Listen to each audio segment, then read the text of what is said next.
Allahi atqakum. Innallahu alimun khabir. Which means, O human beings, we created you all from a male and a female and made you into nations and tribes so that you may know one another. Verily, the noblest of you in the sight of Allah is the most God-fearing of you. Surely Allah is all-knowing, all-aware. The word Taarafu here means so that you may know one another. Allah subhanahu wa ta'ala has informed us that one of the reasons of our creation is for us to know one another, to learn about people, about their culture and characteristics. As for the program, we are promoting it is also to know or learn more about people with special needs. What is special needs? What is ADHD? And what is autism? And how we can create an inclusive society that accommodates to their needs. So inshallah, in this month of October, we have prepared talks, videos, and information related to special needs. So stay tuned to Al-Islah Mosque Facebook and Instagram page for updates. Thank you. Assalamualaikum warahmatullahi wabarakatuh.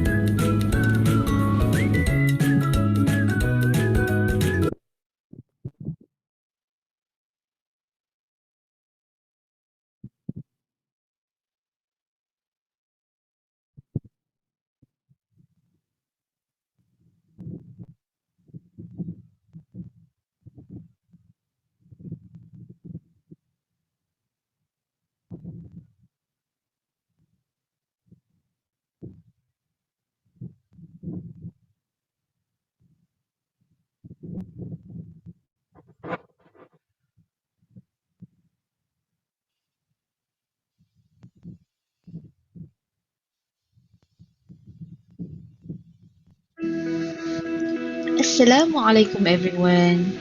In conjunction with Taarafu October 2020 and in support of Raikan Ilmu MENDAKI, we are going to talk about ADHD. So what is ADHD? ADHD is attention deficit hyperactivity disorder. ADHD is one of the most common neurodevelopmental disorders. It is all about the brain function. And there are three subtypes of ADHD. The first one, inattentive, second, hyperactivity, and third, combined. The first one, inattentive, when a child exhibits significant inattention across multiple domains with no significant hyperactivity or impulsivity, and this is what we call it as ADD. Second, hyperactivity. This is when a child exhibits adequate attentional control, however, presents with significant deficits with activity level and/or impulse control. The third one is combined, the most common form of ADHD in which the child struggles with paying attention as well as regulating behavior.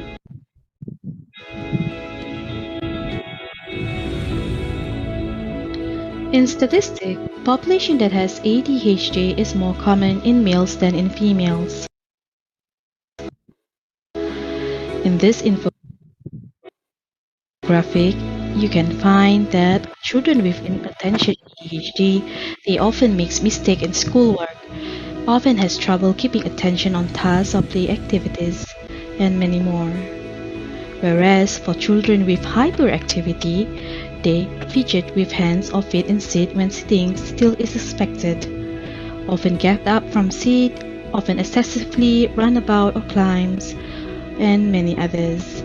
And for impulsivity, they often blurt out answers before questions have been finished, often has troubles waiting one's turn, and often interrupts or intrudes on others. Those ADHD symptoms affect a child at home, school, and social. For at home, they have difficulty following morning routines, they have difficulty completing homework, and increase in frequency of arguments with parents and siblings. For us at school, they have difficulty remaining seated in class, they have difficulty organizing materials, and they have difficulty completing work in timely fashion. For us social, the children with ADHD have difficulty regulating behavior on the playground. They have trouble interacting with peers and they have difficulty waiting turns during games. For treatment wise, the children are recommended to get diagnosis from KKH.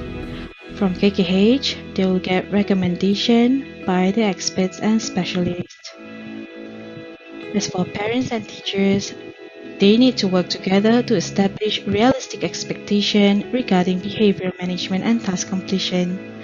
For behavioral therapy, okay, they need to establish a reinforcement schedule and as well focus on teaching the child and also need to improve the frequency and duration of positive on task behavior.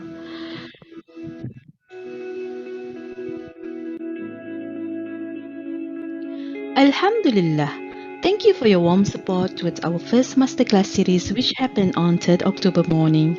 To participants who attended the workshop, on behalf of the Taarafu team and Raikan Ilmu MENDAKI, we hope this exchange benefited you.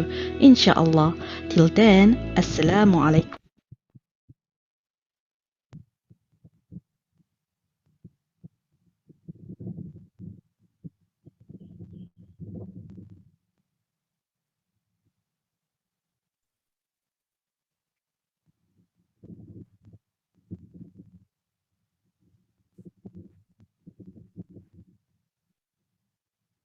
Hello, assalamu alaikum everyone. Greetings. I am Zubaida here, will be the moderator for today's workshop. And with me, together with me is Mr. Anuwar Abdul Wahab. He will be the main trainer or the trainer, the sole trainer for this workshop. And the title will be the strategies to help children with attention deficit hyperactivity disorder to thrive. Okay, we would like to invite you to this session, inshallah. And a very good morning to every one of you. And I hope everyone has had their breakfast already. Okay. But meanwhile, before we start with our workshop, okay, I would like you to download an application of Mentimeter, Padlet, okay, and Kahoot. Okay, for those who are not familiarized with this application, okay, you can actually for iOS you can download it at the Apple Store, and for Android with the Google Play. All right. So during the workshop, we'll be using quite a lot with Mentimeter, Padlet, and Kahoot. All right. Um, Mr. Anwar. Yep.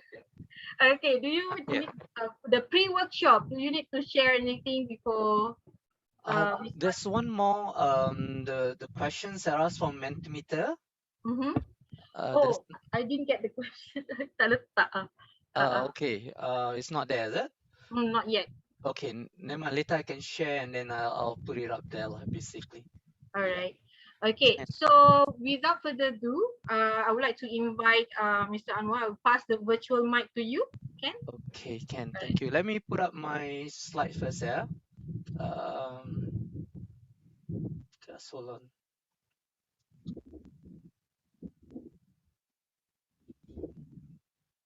It's,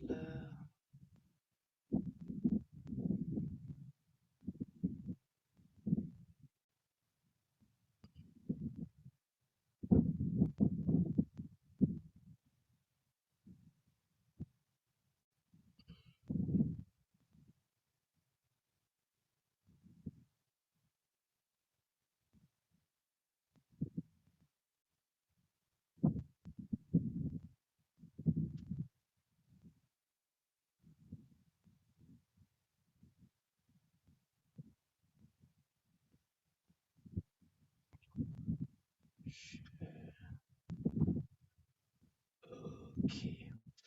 Okay, for those who just come in, just for the who just come in here, this is a thing that I actually wanted let me just close all this thing. Yeah, to do before I actually start the the workshop. If you have any questions that you want to ask prior to this workshop, yeah, go to menti.com, tap onto your laptop or your what's that, handphone, with the code 8831511111, and then type in the questions that you want me to answer, hopefully by the end of this workshop. Okay, any questions?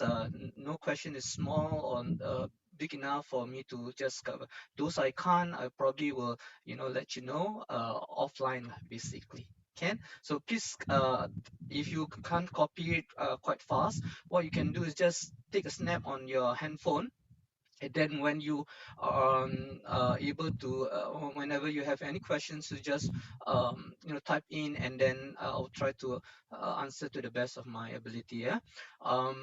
This again, I say, just to cater for those who are very, prefer not to talk, or prefer not to be, use the verbal way of questioning. It could be used this way of uh, interacting with me. Is that okay? Can if you can, again, I say, for those who just come in, take a snap of the photo of this slide, and then try to, again, if you have any question along the way, do feel free to ask me. Another thing that I probably want to ask is this: if there is a questions, whenever I'm actually touching on the topic, you can actually ask pertaining to that topic. If it's not pertaining, probably you can just put it on the slide instead of. So I would prefer a kind of a two-way communication rather than me talking to, to my laptop lah, basically. Can and again, feel free again to ask any questions again, and make your this 3 hours together that we are in this Zoom platform to be very enriching, and to something that you can, worthwhile, that to spend, your Saturday morning with this group of people. Can, yeah? Thank you.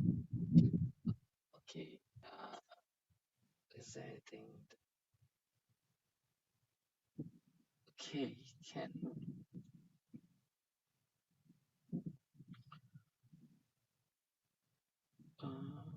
Stop share. Let me see my status. Share and assist open.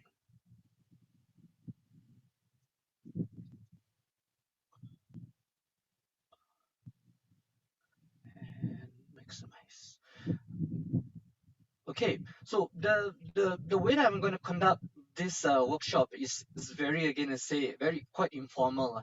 I want to take it as this, that all those people are in this group are like my colleague, my people who are working with, and also the people, and the I was made known that there are, about 50%, 40 to 50% are also parents. So we are in this kind of environment where, again, I say, I hope that that you can learn something from this workshop, and also the other way around, that I also want to learn something from the parents and also the educators are out there. Yeah.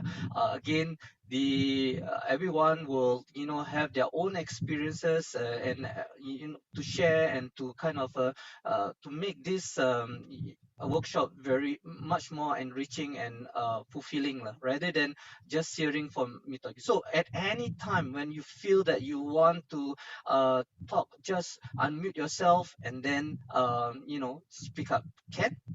Okay, and the way that I actually want to do this workshop is also, is like as though I'm actually conducting a session with my with my student, so that you see some of the flaws. There's a, hey, how come you are like, what's that, treating us like your student or this, so that is actually meant to be, so that how actually conduct sessions with intervention session with the students that I'm working with. Currently, I'm working with about 5 students with ADHD, and also another 2 more students with ASD.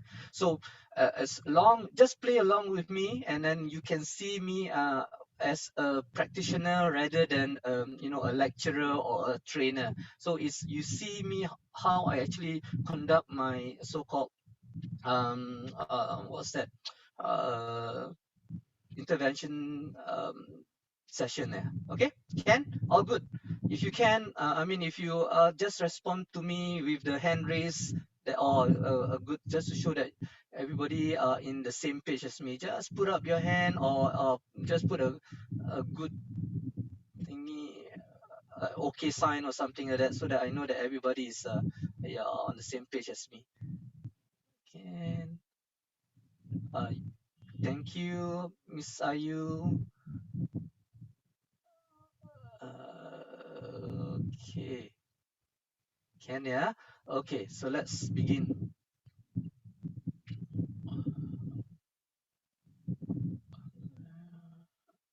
Okay.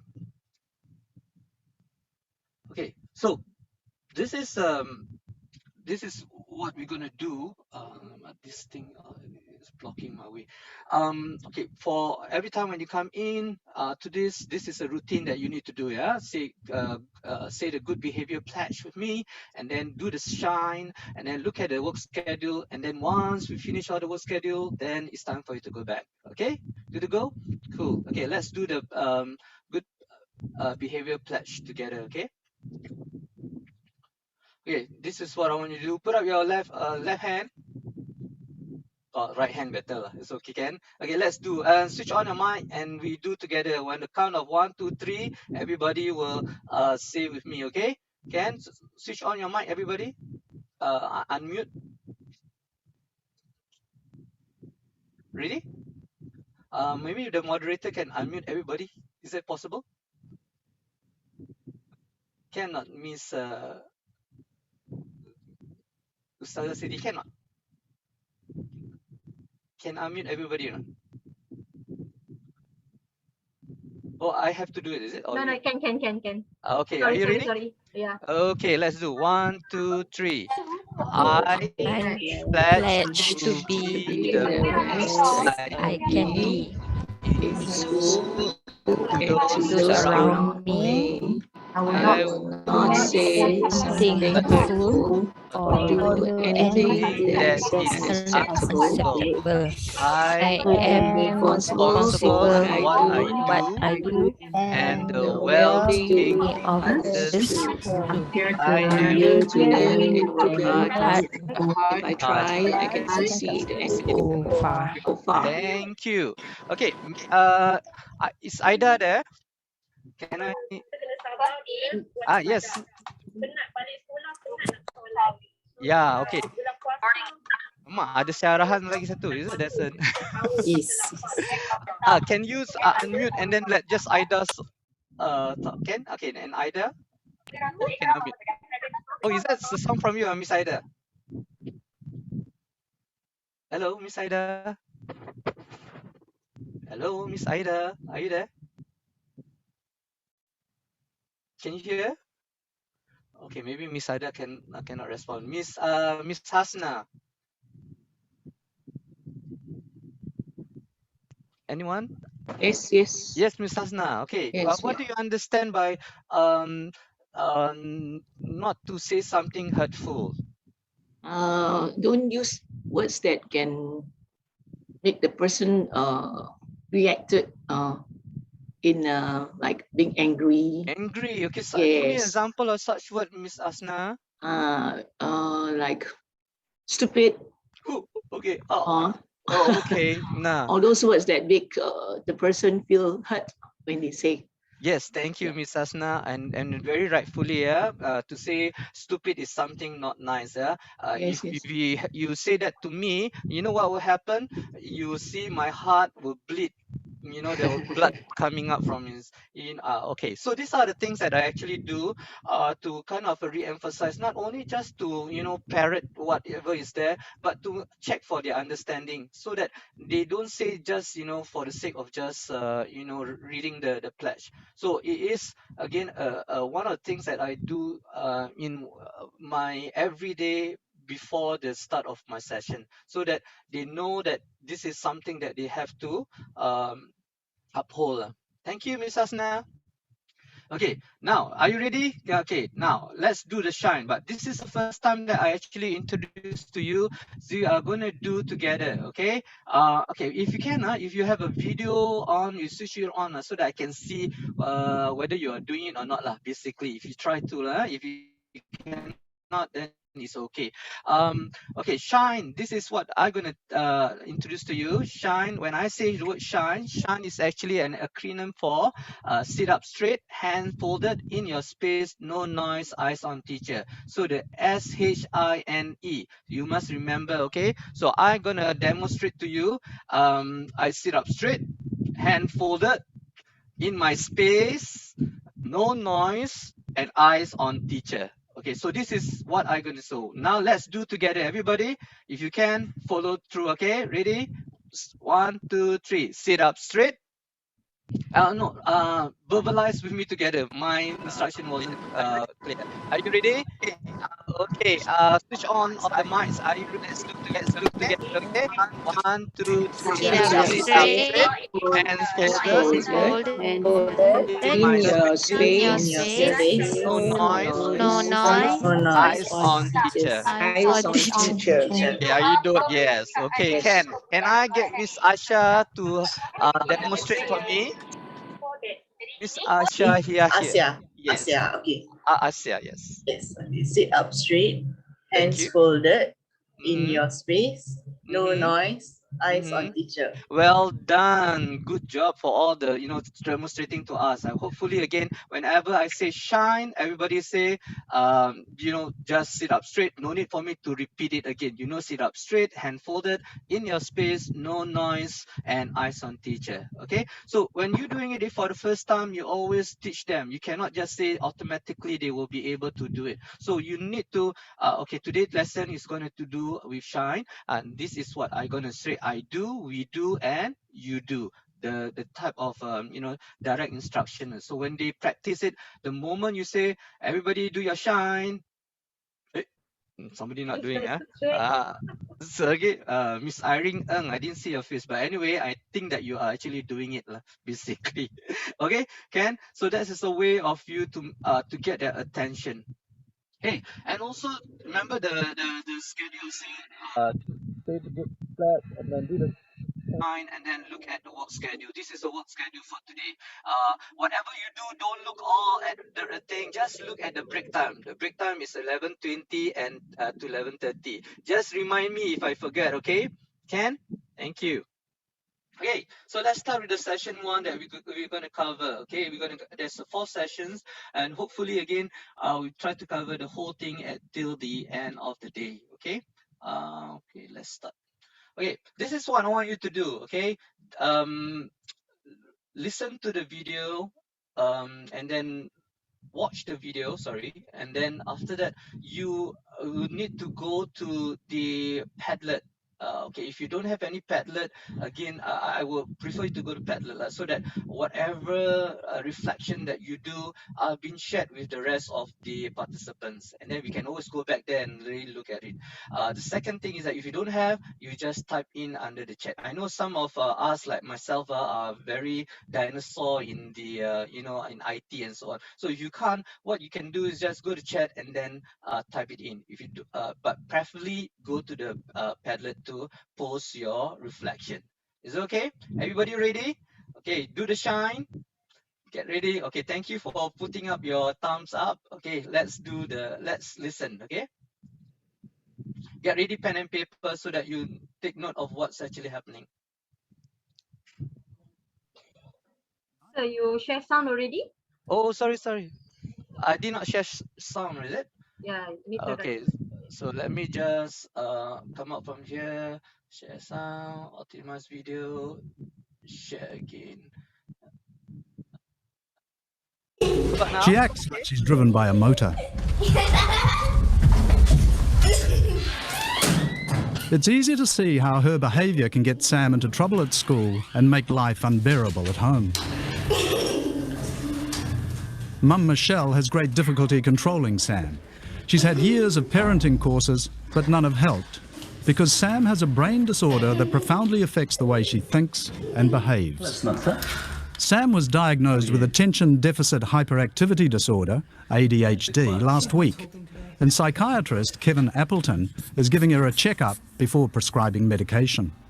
ADHD affects the parts of Sam's brain that manage and organise her thoughts. Well done. Although she has normal intelligence, Sam finds it hard to concentrate on one idea at a time. She's easily distracted, and she acts on impulse. Her brain doesn't seem to tell her to think about the consequences of her behaviour, which means she's always in trouble. Ow! Don't yeah. hit!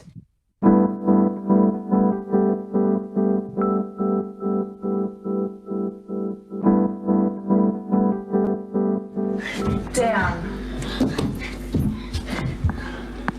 Hop down, please. Okay. Thank you. Curiously, Sam's hyperactive because parts of her brain are actually underactive. She's constantly seeking stimulation, trying to kickstart her brain to get it into focus. A bit like revving up a motor to keep it from stalling. The hardest thing with Sam is the energy, being on the go and not doing what she's told. She'll see something that she wants to do and she'll get sidetracked from what she's supposed to be doing. It's sort of very difficult to control that all the time.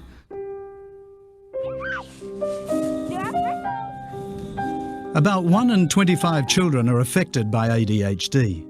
That's 1 in every classroom in New Zealand.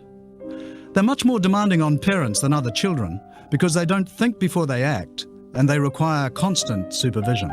She's got no concept of danger, and this causes problems when she's out playing. She'll climb trees sort of higher than what she's capable of, and she'll run out onto the road. She's into running away at the moment.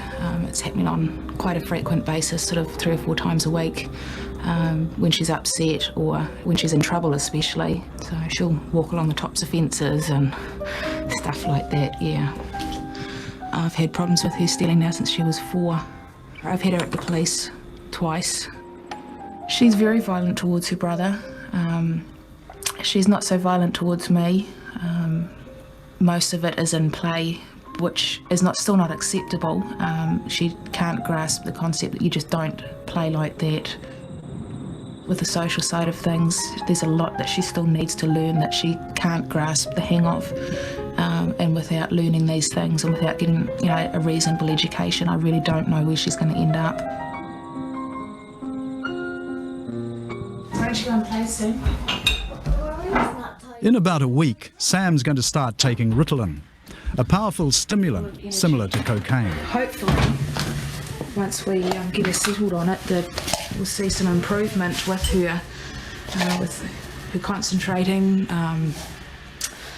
with her energy levels, sort of tone it down a bit, and she'll be more compliant with what she does around the home and at school.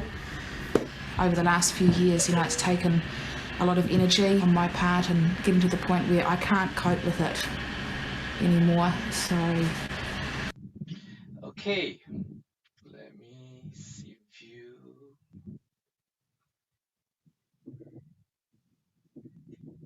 Hold on,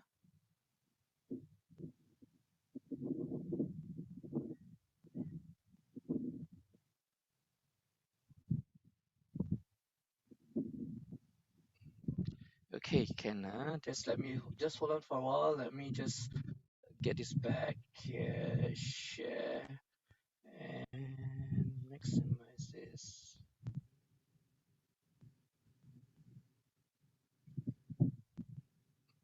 Okay, so what's going to happen is this, yeah?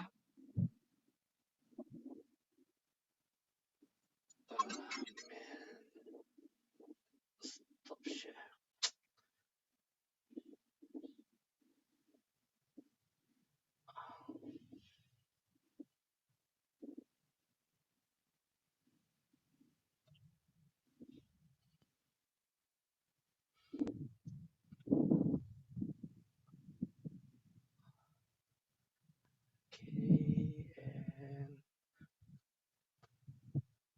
Okay, so this is what I want you to do. I'm going to break you up into the breakup rooms for a little while, and then I want you to discuss with your partner, or and then kind of give your reflection. And after once you've done that, you just either, again, as I say, if you don't have the Padlet on your handphone or your laptop, you can actually just go to chat and then just type in what's your, the things that you have shared together with your partner.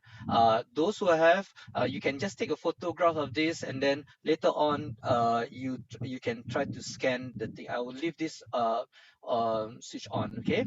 Okay, so Can. do you have the link so you can put on the Zoom chat as well Yeah, for there those is. who don't have QR scanner? Yeah. Okay, can I have? Uh, I will put in the chat. Yeah. oh, Okay. someone help me us out. It's Siti Suliani. Thank you so much Thank for you. helping out. This is what I say. We work together to, kind of on the same common vision. We just try to learn as much as can. And I hope you really be patient with me with my, dinosaur kind of what's that, IT skills. I know some of you out there are IT expert. Okay, so now let me kind of put you into the breakup room. Just breakup room to each, and create, open all rooms.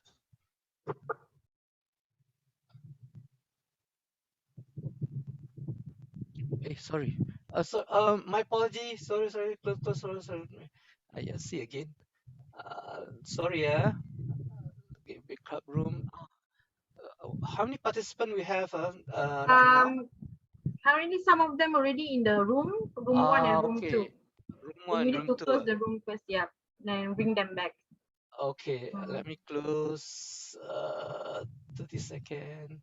How to automatically close that?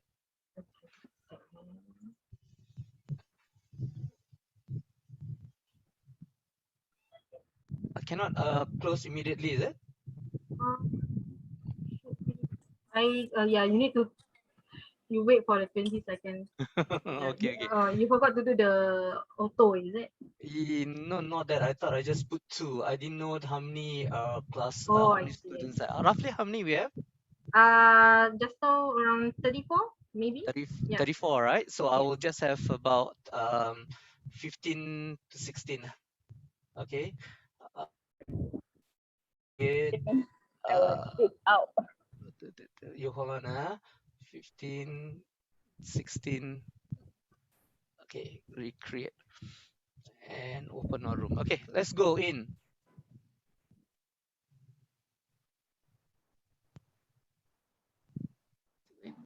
Join. Did I join room 1? Oh, room 3. I think we have room 15 and 16, but one person only. So you want me to Okay, move them to room 15? if you can. Okay, can. Thank you. Okay, let me join here.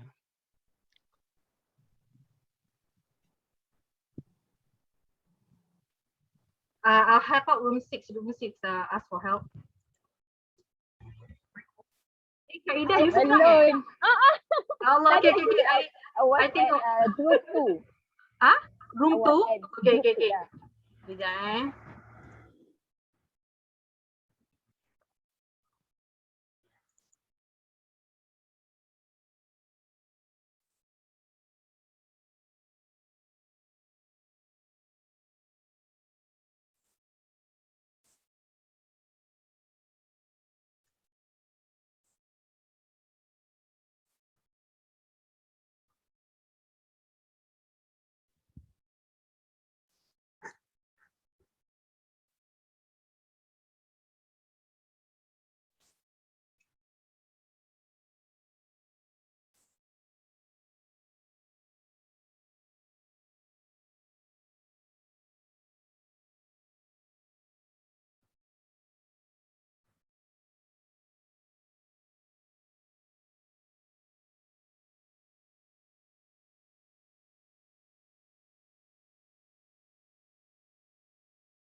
the participant here at the main room, you all have their own room already? I think just now we were at room 1, but then it was disconnected. I mean like we Mm-hmm. then So after all that, of you from the room 1, is it? not so sure. I think no. Okay, I think perhaps we can discuss here can. among yourselves. Can. Alright.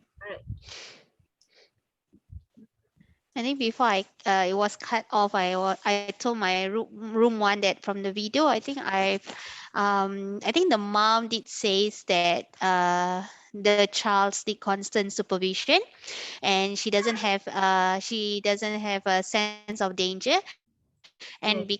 can be quite violent towards others, which is like the brother, but not so to the parents. Maybe someone that she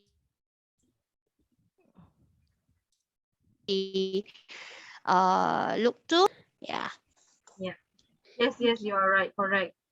How about the rest? Any inputs? Beautiful inputs there. Thank you. Yeah, I noticed most of the parents with ADHD, children with ADHD, especially those are not diagnosed, it's quite dangerous. They will somehow cage their children or the child in their house instead of letting them play with other children in the playground or something like that. Those parents were scared to get their children diagnosed. Um, so yeah, any other one wants to share with regards to the video? Okay, I think some of the groups already come back to the meeting room. Okay, are y'all back? So you want me to close all the rooms? Yeah, close out the room, then we Okay, come back. alright, Yeah. sure. Yeah.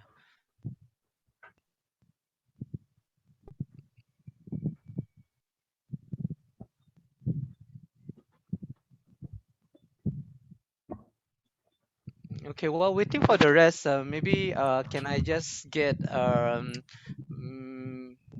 me who's this? Let me just put this down. Um, this, okay, Miss Ayu, you want to share with us your thoughts about the video? Okay. I previously had a student with ADHD.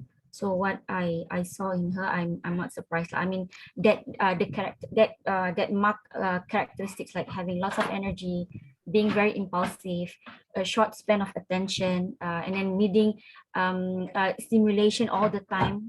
So I see that she has all these symptoms. Thank you. And then I think like the mother is I think she's at her wit's end. Too much. I think she's been trying many interventions, but nothing seems to work. So now I think they are trying Ritalin to see that if it can help to slow her down a bit. So yeah, I Okay, think. Ken. Ritalin doesn't really slow you down.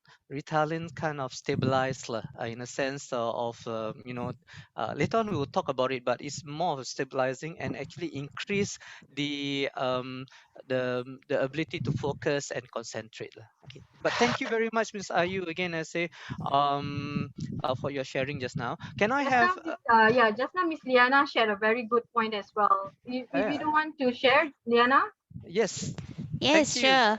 Okay, from the video, right? I think this is what I saw. I'm an educator, and I have actually 4 kids in my classroom that is ADHD. Well, Yeah. So I think like they really need constant supervision. Yes, definitely, and they don't have sense of danger and can be violent towards others too. And I think I agree with one of the participants here who put in a pad that it says that we, as in like the parents, the caregiver or educators, become overwhelmed and especially tired, like the whole day we have to be with them, and I have 4. It's like, wow, it's really understand. very tiring. Yeah, you just go back and you just need that rest. Correct. Yeah, Yes. thank you. Thank you. Thank you for sharing. Can I have one parent here to just share with me? Any parents? Any parents that would like to share? Because so far I have heard from the educators. Miss Irene Ng, are you a parent? No, actually, I'm not. Oh, okay. Yeah, Can sorry. but never mind. Since I call your name, you want to share what's your thought regarding the The video? video. Yep. Mm-hmm. Oh, okay. So yeah, by me, yeah, I'm quite new to this because I got to know about this course that you guys shared through a friend where I joined a student coach course recently. But maybe coming back to your question, I was sharing just now that I thought it was very dangerous. Yeah, I didn't realize that ADHD, it didn't strike me that it can be so dangerous until I saw that video clip. The way she was balancing herself on the fence with the spikes and the way she was climbing on the railing. And I think it's very tiring for parents. I can just imagine. And one of my groupmate just now, she was Tahira was sharing that the children only sleeps like 1 or 2 hours when they have ADHD, and they to us by surprise also. And I can't imagine like how can what would that do to a parent? Correct. Yeah, To see the exactly. child that's only for 2 hours, and how they manage it. Yeah. Some of us, I mean, those who are not parents, probably would have experienced it if they have sometime like a night camp, when they have actually students with special needs having a overnight camp, and they realize that, oh, the one that I actually experienced is that I have a student with ADHD who actually couldn't sleep, so he was singing, Twinkle Twinkle Little Star the whole night until the rest of the team of the classmate, I mean the campmate unable to sleep, so I have to withdraw him somewhere, isolate, and then let him, finish with the singing, and then I will fall asleep also lah. So those are the things that, again, as I say, these are the things that we do not see as as educated parents are actually going through it 24/7. We only see them maybe 3-4 hours in the school, and then after that, they just imagine the school holidays, and that it's a tough thing. So that's the reason why, again, I say, you do need to ensure that there is this empathize towards parents also, because they sometimes they're helpless lah. Yeah, so we do need to be. Can I Yeah. share? Yes. Okay, because me myself, I'm undiagnosed ADHD. Okay, the reason we do not. I also like I have not easy for me also, even as an adult, to go to sleep. I even at 3 or 4 a.m. I cannot just go to sleep by itself. I need some medication to help me to go to sleep. Okay. So because if I see, because okay, in my house, my husband go to sleep, my daughter or children go to sleep, I will still be awake. If I don't take some medication, I will just not go to sleep just like that. Then it's not something that we can help. Something that we purposely do it. Our brain just doesn't stop. Yeah, that's true. That's true. Again, I say, Can I ask you something? yes. Who's Can this? I ask you? Raisha, right? Yeah. Sorry, Miss Mr. Asna, Anuwar. Yeah. I think the video they mentioned about medication. Yes. But this medication, if the child takes, how long will it last? Okay, that one will be covered later. All right. But just for the short answer, it will depending on the type of medication that you're using. Some of them can be last for 4 to 5 hours. Some of them can last for 24 hours, depending on what medication you're taking. Oh, I see. Yeah. Okay. But when they go to school, do they, like, the parents will give them this medication or? Some do. All right. Yes. Some. Yeah. Thank you. Okay. Let's move on to Mr. Ahmad, there's a question there. With the children with ADHD, right? How can the society be more forgiving forgiving for this understanding for that is the knowledge for what we know, and then when we understand, then it makes things much clearer lah. If you don't have that knowledge, we all tends to do a lot of mistakes. Same like me, before I actually step into the world of special education, I always think that all these students are actually very clever. You know why? They escape the mainstream education, the pressure that we are to. I just feel that way lah. But and until I realized that, after I have gone some training, I realized that they don't wish to be born that way. They are, in a way, it's not their choice that they actually are born that way. So that's a understanding, knowledge that come in, then we will be much more understanding. So you guys are actually the ambassadors of this, and advocates of special needs students, whether ADHD, autism, spread the word.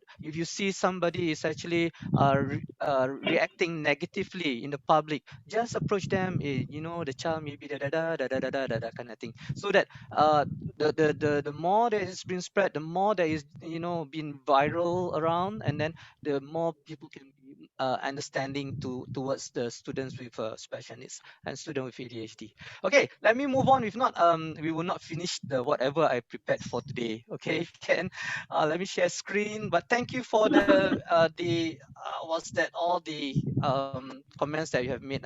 I will look through the Padlet later on. Okay.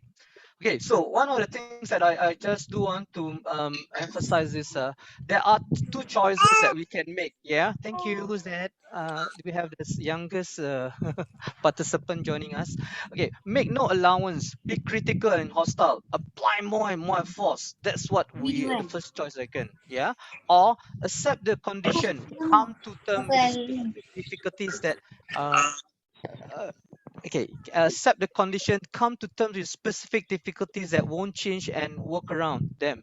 Help the child with ADHD feel a valued member of the family or in the school. So this is one of the things that we have to make a stand. If we are going to you tell them no, I'm not going to just do what I think I think is right, and what I actually have accumulated for the last 20-30 years of my being an educator or being a parent. I want to apply that. That's not the way. We know that we all are actually make different. So still we come to this realization that they are different than the rest of our other students. We will keep on making all the same mistake. So at this point in time, again, as I say, for all these people, the participant in this workshop, I know you seek that knowledge, you seek that understanding, and that's the reason you want to equip yourself so that you can actually assist our students with ADHD. Okay, so this is what we are learning today. Definition, what are the presentation or the subtype we used to name, sign and symptoms, how the brain works, and then behavior management strategies. It is very important. Again, let me just be very clear. Understand how the brain works and then you can actually apply those strategies with a purpose. If you don't understand how the brains work, you will not be able to say, why am I doing this? Why am I, not doing this strategy? Why am I, doing this strategy at all? So once you understand what is the issues that they're actually confronting them, you can scaffold them with the strategies that you are going to learn today. Okay, so bear in mind, that's the purpose of our today lesson is first understand what ADHD, how the brain works, and then apply what we have learned from the how it works to the strategies that we can actually help them to scaffold them in their living and their learning. Okay. Okay, so what is ADHD? Okay, this is a definition from DSM-5, a persistent pattern of inattention and or hyperactivity, impulsivity that interferes with the functioning of the development. Okay, this is what we, the Singapore schools are actually using, the mainstream schools. We actually use the word ADHD rather than there is another term that is used, which is hyperkinetic disorder, which is actually some of the doctors in Singapore are still using it, but at this point of time, majority, even the MOE psychologists are using ADHD as the term to describe this disability. There are three presentation, or the three types or subtypes you're talking about. The three types of ADHD are the predominantly inattentive presentation, the predominantly hyperactive presentation, and then the combined presentation. So when they do the assessment using the corners or using the Vanderbilt, they will look at the what's that? They will look at the sign and symptoms, right? And then whether they have more of the so-called the inattention symptoms, or they have more of the hyperactive symptom, or they have about equal sign of presentation. Then they will put, oh, this is a more the intensive ADHD, the inattentive presentation. ADHD, the hyperactive slash impulsive presentation. So in the diagnosis, we'll have that kind of terms that is going to be used. Okay, and how they use that? Usually, there's about nine signs and symptoms for each of the category. The one with the inattention, and the other one is hyperactive and impulsive.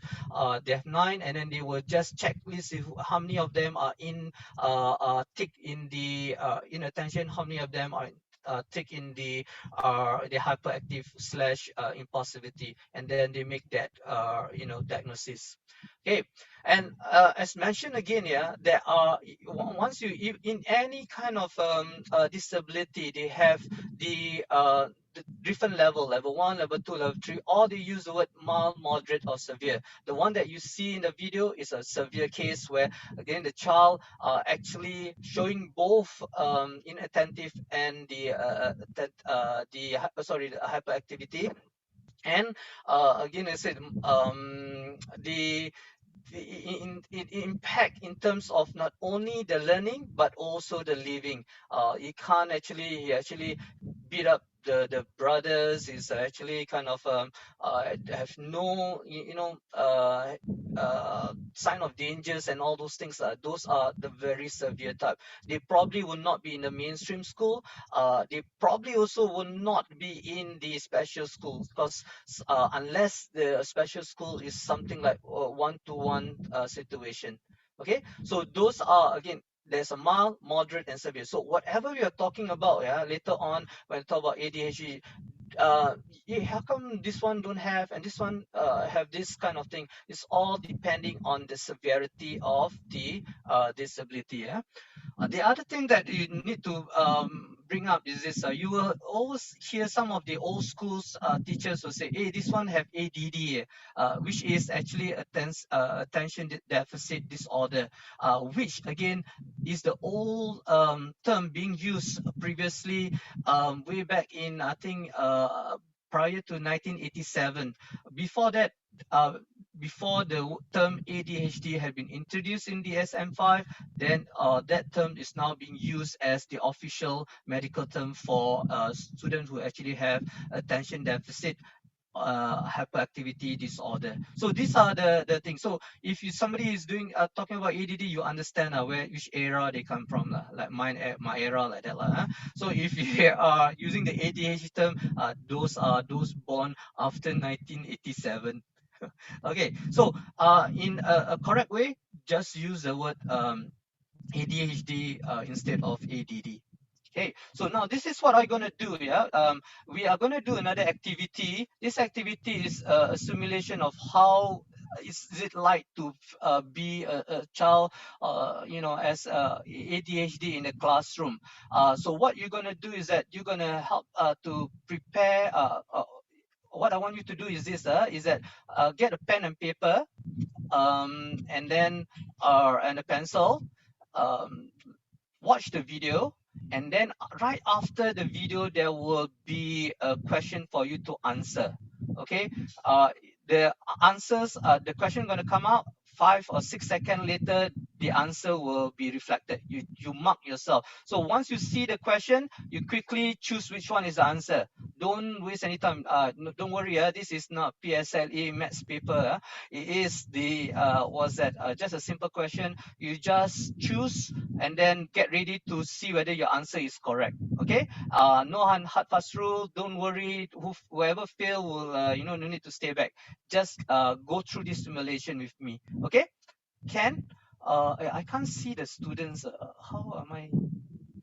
You just hold on. Let me check. How do I view you guys? Show video panel. Yeah. Okay. Yeah. Now I can see. Okay. Ken. Just show me a thumb up. Is there any questions before we proceed? Just show me a thumbs up. I'm actually scrolling. Yes, some of you show the thing. Okay, thank you. Okay, so get ready, pen and paper. Answer the question at the end of the video. There's no sound.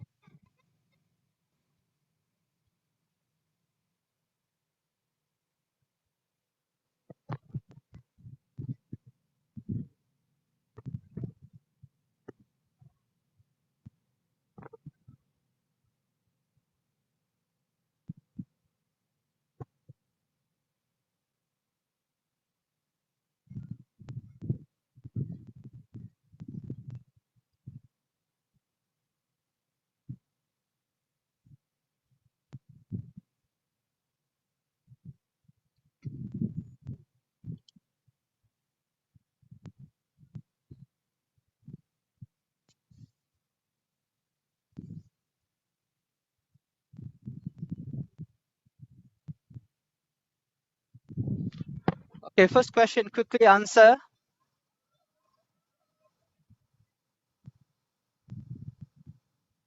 Second question.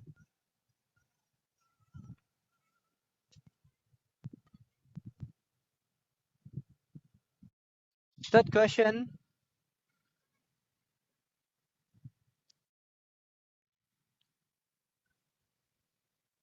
Fourth question.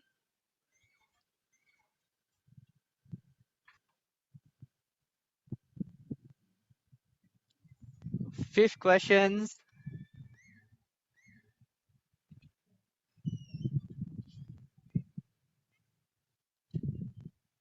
And the last question.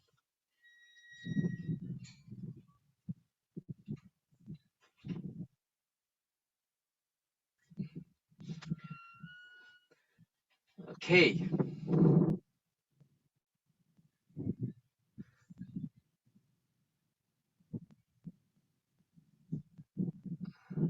Ken. Okay, just show of hands. Maybe the moderator can help me. Yeah. How many of you got 6/6? Maybe put up your hands. Miss Amalina, not bad. Okay. You see me later. I want to check your answer. Okay. Only one. Miss Ustaza, can you help me to count how many? Yeah. Okay. Can do a virtual hands up so it's easier for us to count. Yeah. Okay. So How many? 6/6 is Amalina alone. Okay. Yeah. Okay. Good job. Well done. 5/6. Okay. 5, 6. We have only 1, 2. 2. Okay. Ken. 3. Be honest. Integrity is very important for us. 4/6. Miss Nurul Ashikin got 4/6. Okay. Miss Ayu as well. Okay. Yes. So how many of you? Quite few hands, like 4 of them. Okay, good. 3/6. Those who raise a hand, lower it so that we can refresh the hand count. Yeah. Okay. Now just now I said 3/6. Is it? Yeah, 3/6. Yeah, 3/6. We have Miss Ayu. And also Miss Hasna. So how many already? And Mr. Abu Bakar Sheikh as well. Three of them so far. Okay. 4/6. Sorry, 2/6. Quite plenty. Okay. Ken, don't be shy. I also the first time I tried, I got 1 actually. Okay, and 1/6. Myself, 1. Okay, 2, 3 there. And Yeah, the best quite one, plenty as well. how many of you don't get even one answer correct? Okay, Then there is. okay, cool. Yeah. Okay. So the main thing again is say okay, maybe what I want to hear from Miss Noor Asha. Miss Noor Asha. Is Miss Noor Asha around? Not around. Okay, never mind. Miss Tahira is there, right? Can I hear your how you feel when you actually go through this simulation? You can unmute yourself first. Thank you. I got distracted because my husband was talking to me. You got external some more. Okay, not only from the sound, you got your husband. I tell you. That's a good one. Okay, what else? What else do you feel? It's really hard to read the details in between the lines, which is very cramped up. So some students may need even larger fonts. Yes. And yeah, so if they were to do comprehension about the inference, and that's it, they cannot answer the comprehension. Thank you. Can I hear from Mr. Abu Bakar? Yeah, so Yes. in fact, I think the video is a very good simulation of what someone with ADHD goes through.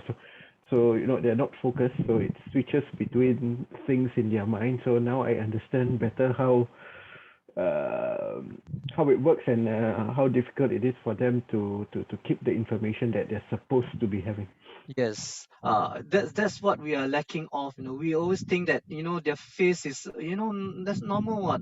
But Yeah, what's correct. actually What's inside? Yeah. yeah, thank you. So we hopefully again say with this exercise there will be much more understanding of this. It's not that they want it to be. It's the how their brain are being wired. Is that's how they actually can't actually stay focused in whatever you're teaching. So there's a problem. You need to do something in order to help them to focus. Okay, Ken. Do you have Yes. this video link somewhere on YouTube or somewhere? If you can share later. Yes. Wait. Let me just get my Ustazah to just note down so that I can actually, when I actually send this website. Post Sorry. workshop. Yeah.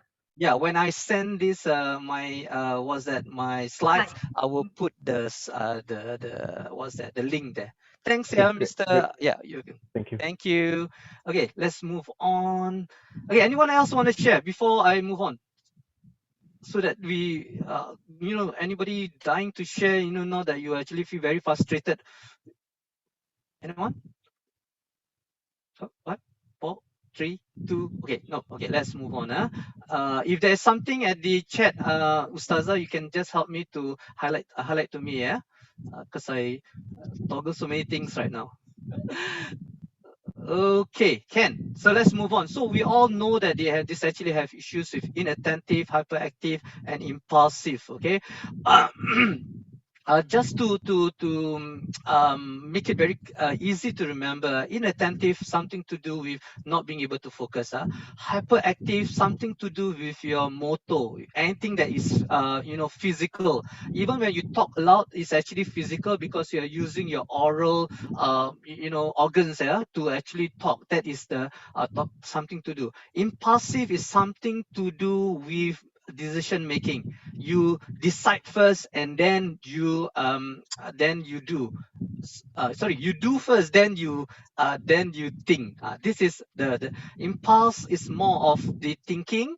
Hyperactive is more of the physical motor, and then the inattentive is more of the focus. Okay, so just be very clear so that you can actually understand that when you actually say, oh, the person is give example. If the person always blurt out answer before I say 2 plus 3, do not say the answer, raise your hand. Everybody understand. When I say, okay, 2 plus 3, all of a sudden this boy is say, Anuwar, 5. Okay, so Mr. Zainab, Miss Zainab, my apology, Miss Zainab, that is actually hyperactive, inattentive, or impulsive. Miss Zainab, are you around? Okay, Miss Zainab may not be around. How about Miss Jeannie Ko? Impulsive, Why? because he's supposed to raise his hands first, right, before he answer. But he shouted out. So what is the key things that you look at when you decide that it's impulsive? He did not follow the instructions. That could be, but the better way of explaining it will be that he actually make an impulse decision instead of, you see, I can say, oh, raise a hand, that is a motto, is hyperactive. Not, it's the decision that he actually make, which is to say it out. Sorry, to say it out before he should be thinking first. Hey, my teacher just told me just now to raise my hand, but I did not. I just, blurt out the answer. Right. Thank you, Miss Jeannie. Thanks for the correct answer. Thank you. Thank you. Okay, let's move on. See, my slide is not moving. Okay, so this is what we're going to do. We're going to watch this video. At the end of this video, you have to do an activity. I have actually asked you to download some of the material. What you can do again, you can you write on the paper, you can just snap and then upload to the Padlet, or you can actually you just type on the chat if you are more comfortable with chat, and the list of the things that what is the sign and symptom of the ADHD. Okay, listen very carefully so that you can actually write the right answer. Okay, can?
There is no sound, is it? Oh, there's no sound, is it? Yeah. Oh, No sound. sorry. Okay, let me. There's no sound, right? Can you hear No the sound? sound. No. Just now, from just now, is it? Yeah. Oh, okay. So sorry. Let me just stop share and then share new screen. So my apology.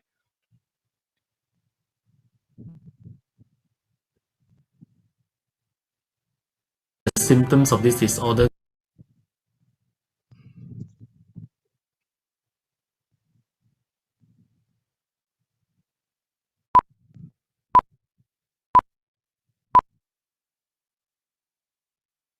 Class, I'll give you 10 minutes to read the handout that I've just given out.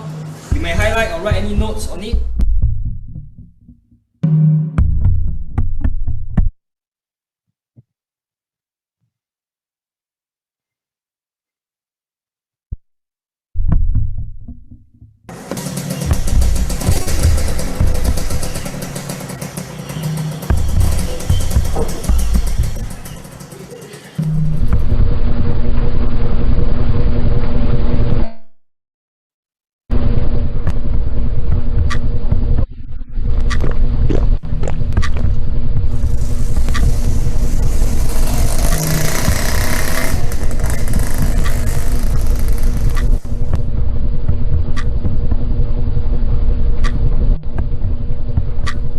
It's difficult because your teacher is talking in front and you try to pay attention, but you will be noticing, oh, who just walked past the classroom?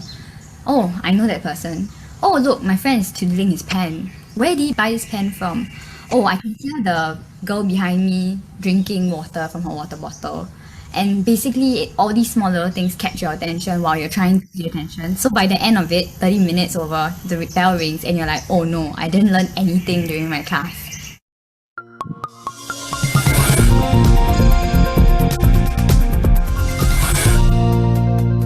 ADHD stands for Attention Deficit Hyperactivity Disorder. So largely the symptoms of this disorder can be classified into two main types. Students with ADHD present with two main clusters of symptoms: hyperactivity, impulsivity, and inattentiveness, or both of the above. ADHD symptoms usually come on early in life, age of before 7. They don't play by rules, they're aggressive, they're impulsive. So this affects their peer relationship. Because of their misbehavior, teachers or even parents or other parents and friends might be labeling them names like they are stupid, lazy, naughty. Statistics have shown that 5% of schooling children around the world have ADHD. In Singapore's context, it would mean that out of a class of 40 students, 1 or 2 of them are likely to be children with ADHD. More often, boys with ADHD are easier to detect than girls with ADHD. We may not know that they are ADHD children. Teachers, all of us will have to be more aware of how our children behave, why they behave so badly in class. What is it that makes them behave that way? We have to identify such kids. You try and do your best, but you still just pass your exam. And all your teachers think that you're not putting the effort, although you are slogging so hard. And it's mainly frustration, a very deep sense of frustration, and you just want to give up. Children with ADHD exhibit the following behavior traits: inattention, impulsivity, and hyperactivity. They may have difficulty listening to others or focusing on tasks without interrupting others or being distracted. They lose things and forget instructions given or conveyed to them. Impulsivity. Children with ADHD find it difficult to wait for their turn in games or group activities. They will often demand for things to be given immediately and very often shout out answers to questions even before questions posed have been completed. Hyperactivity. In class, children with ADHD walk around a lot. They find it difficult to sit still, very often creating a mess wherever they go. They will squirm in their seats or fidget with their hands or feet if instructed to remain seated. This child will be on the run across many different situations. It's hard for him to remain seated, for example in the classroom or at the dining table or on public transport such as the MRT or buses. Because parents sometimes have difficulty understanding what is the problem with their child. But the teacher with the experience are more skilled at identifying children who may be inattentive, hyperactive, or both. So identification that the child has a treatable problem is really the most important step towards the treatment of ADHD. Okay, so this is what we're going to do here. I'm going to ask you to go to a breakout room, work with your partners or in threes, and then list the inattention and the hyperactivity impulsivity that you have heard just now. Answer, and then you post it to Padlet. If you can't, again, as I say, you can always copy and paste and put it into the chat room if it needs to. Yeah, we'll spend 5 minutes, and after that we come back to So those who you want to know what's the instruction, just take a photograph of this. If not, those who have actually downloaded the material, you just type on it, or you can just write on it so that you can actually share your thoughts with your partner. Okay, can? Okay, can. So this is the thing. Let me pull out the more big crowd rooms.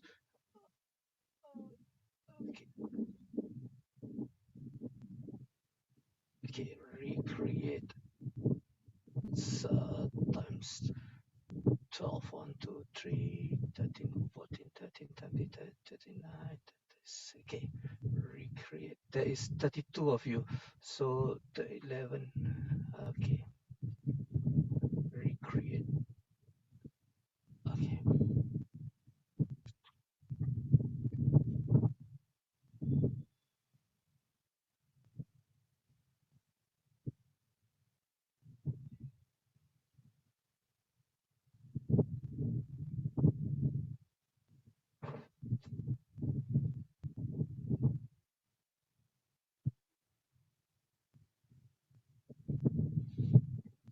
Are you all in already?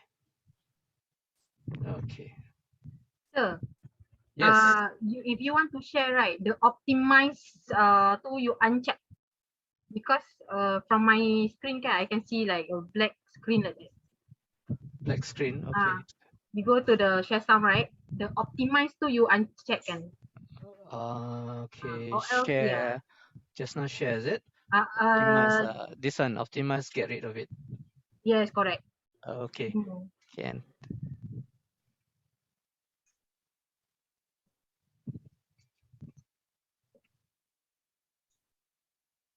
Is MJ and Rob not in? Is it? Some of them are not in the I think room. they away from keyboard. Okay. Can. At least there's two each. Three. You can see the black stuff. Still can see the black stuff. Yeah, I WhatsApp you so you can see how is my screen like. Okay. Is it because of this? I close this. Can better? Okay, now better. There's nothing now. Yeah, because of the what's that that pop up for breakout room lah. It came up there. Yeah, that one is under clipping if I'm not mistaken. Okay, so anything so far? I only get back then about another 5 minutes. So far, so good. Okay. Yeah, the video is it all right? Yeah, alright. Ada.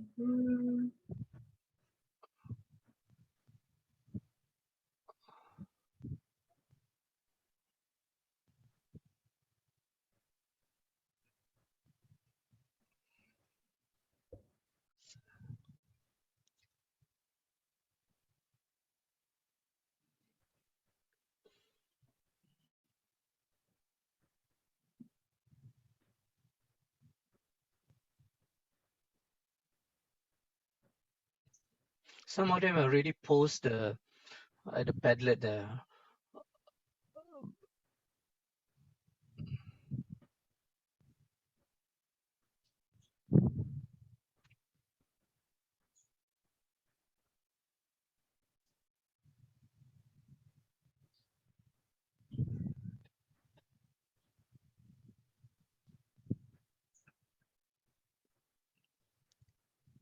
I think we have one participant alone.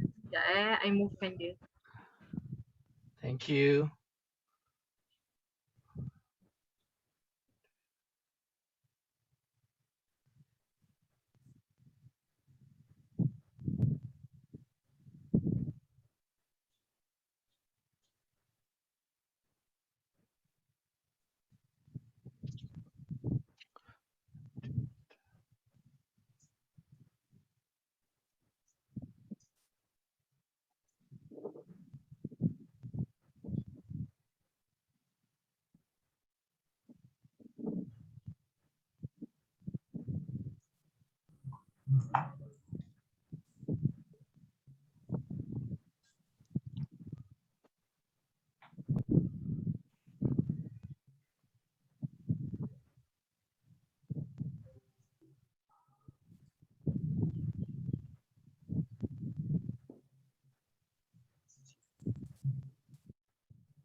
Nurasha, you were not in the breakout room, is it? I think most of them have returned to the main room. Okay. They've done discussing, I guess.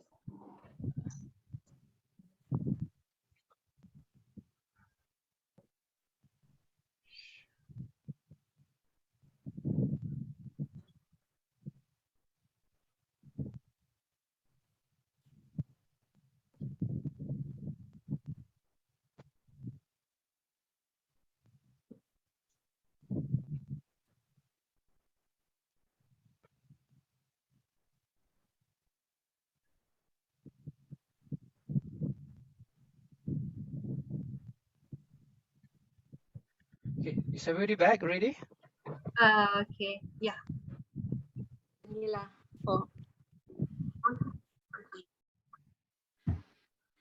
Okay. Thank you very much again. I see. Can you see my?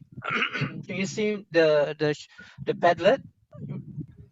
Yes, yes. Yes. Okay. So these are some of the things that you have mentioned. Some of you are well much more accurate, right? By putting the two headers in attentive and hyperactivity and impulsivity.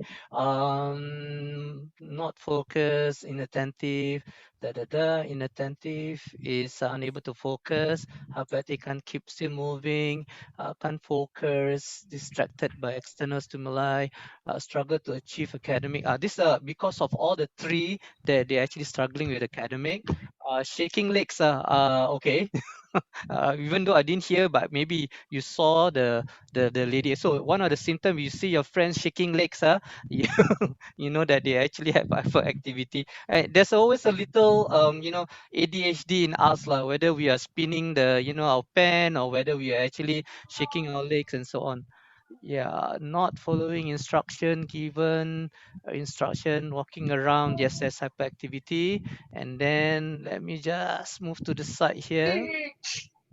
Yeah, sign and symptoms. Can't keep focus. Some of you just Jenny and Abaka, in such extreme cases, is medication is the best or only way forward? Oh, you actually, Jenny, Miss Jenny and Abaka, you didn't answer my question. You asked me questions somehow. That's very creative of you.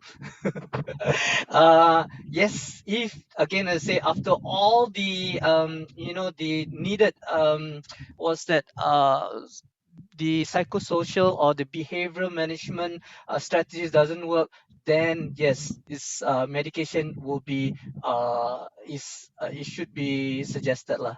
If that's the last resort that we can look at.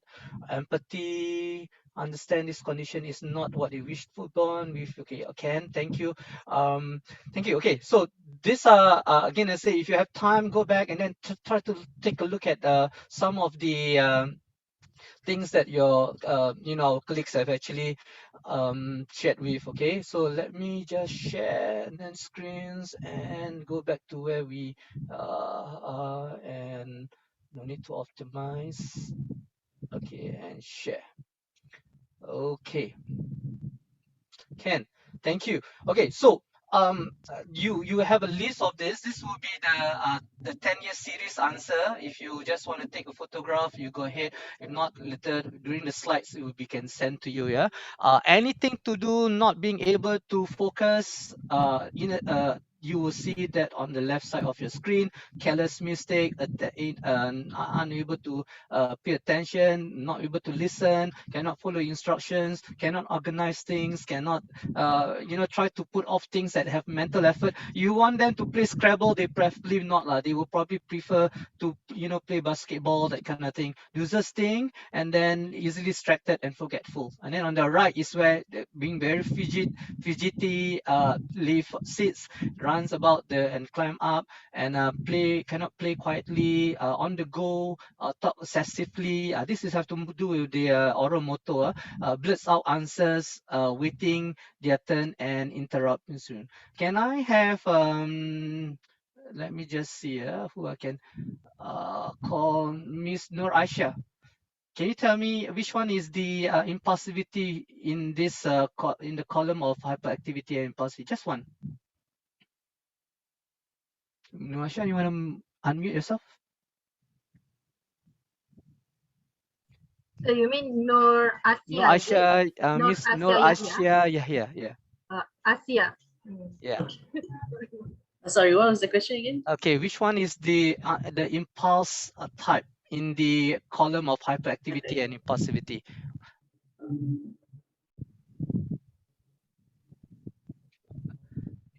Want to try? Let's out answer. Yes, thank you. Miss Siti Isha, give me another one.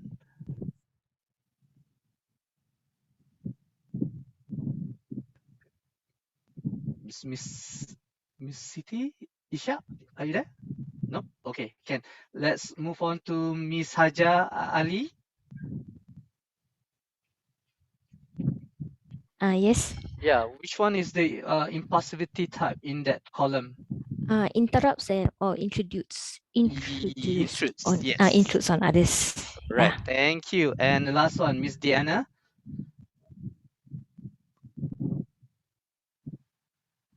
Yeah, sorry, what's the question again? Okay, which one is the impulsivity of type in this in the column on the right?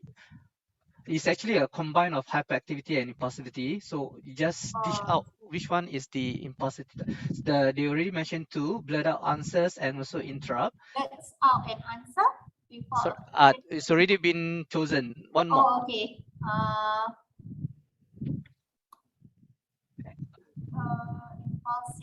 Impulsivity, maybe trouble waiting their turn. Yes, that's the right one. Okay, so the decision, they cannot make the right decision of actually waiting for turns. Thank you very much, Miss Diana.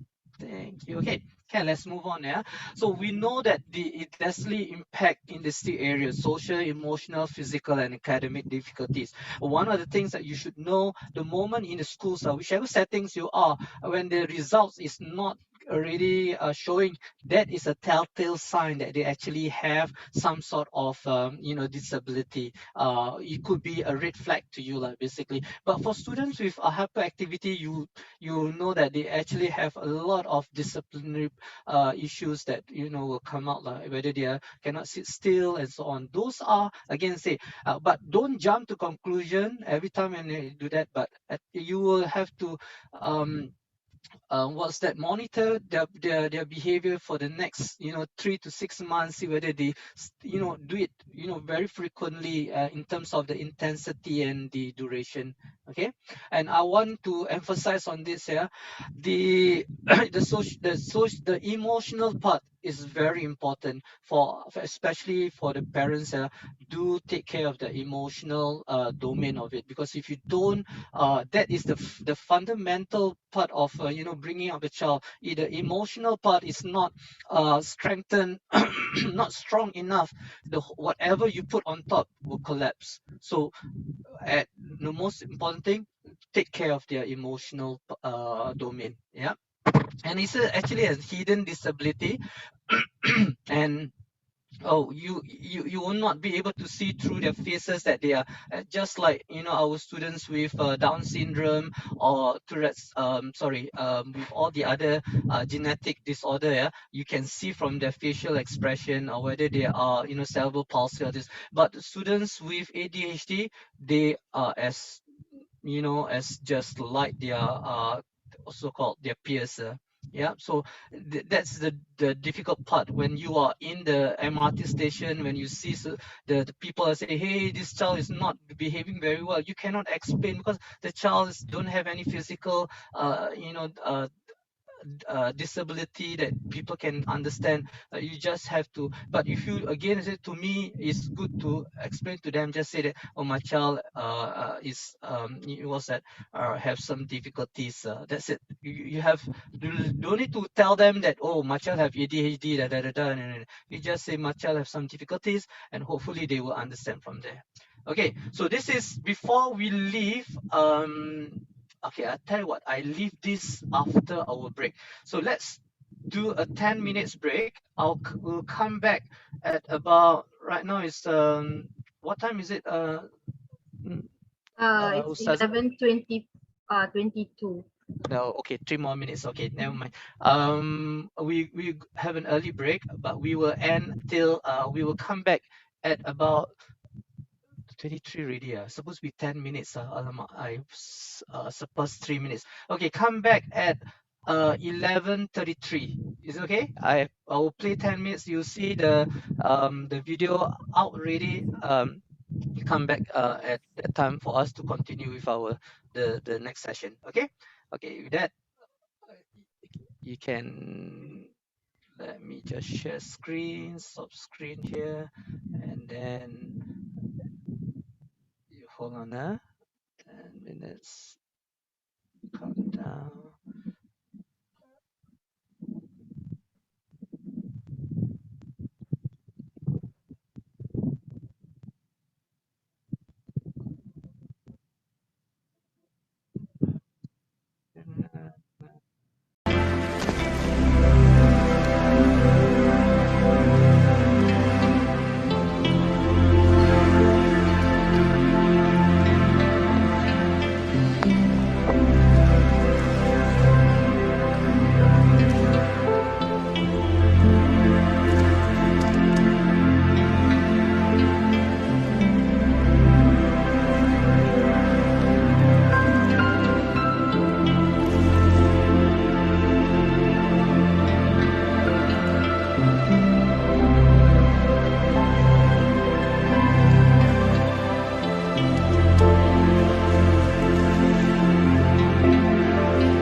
Okay, can. Thank you. Bye.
Okay, thank you everyone for coming back to our workshop, and I hope you had a very great break.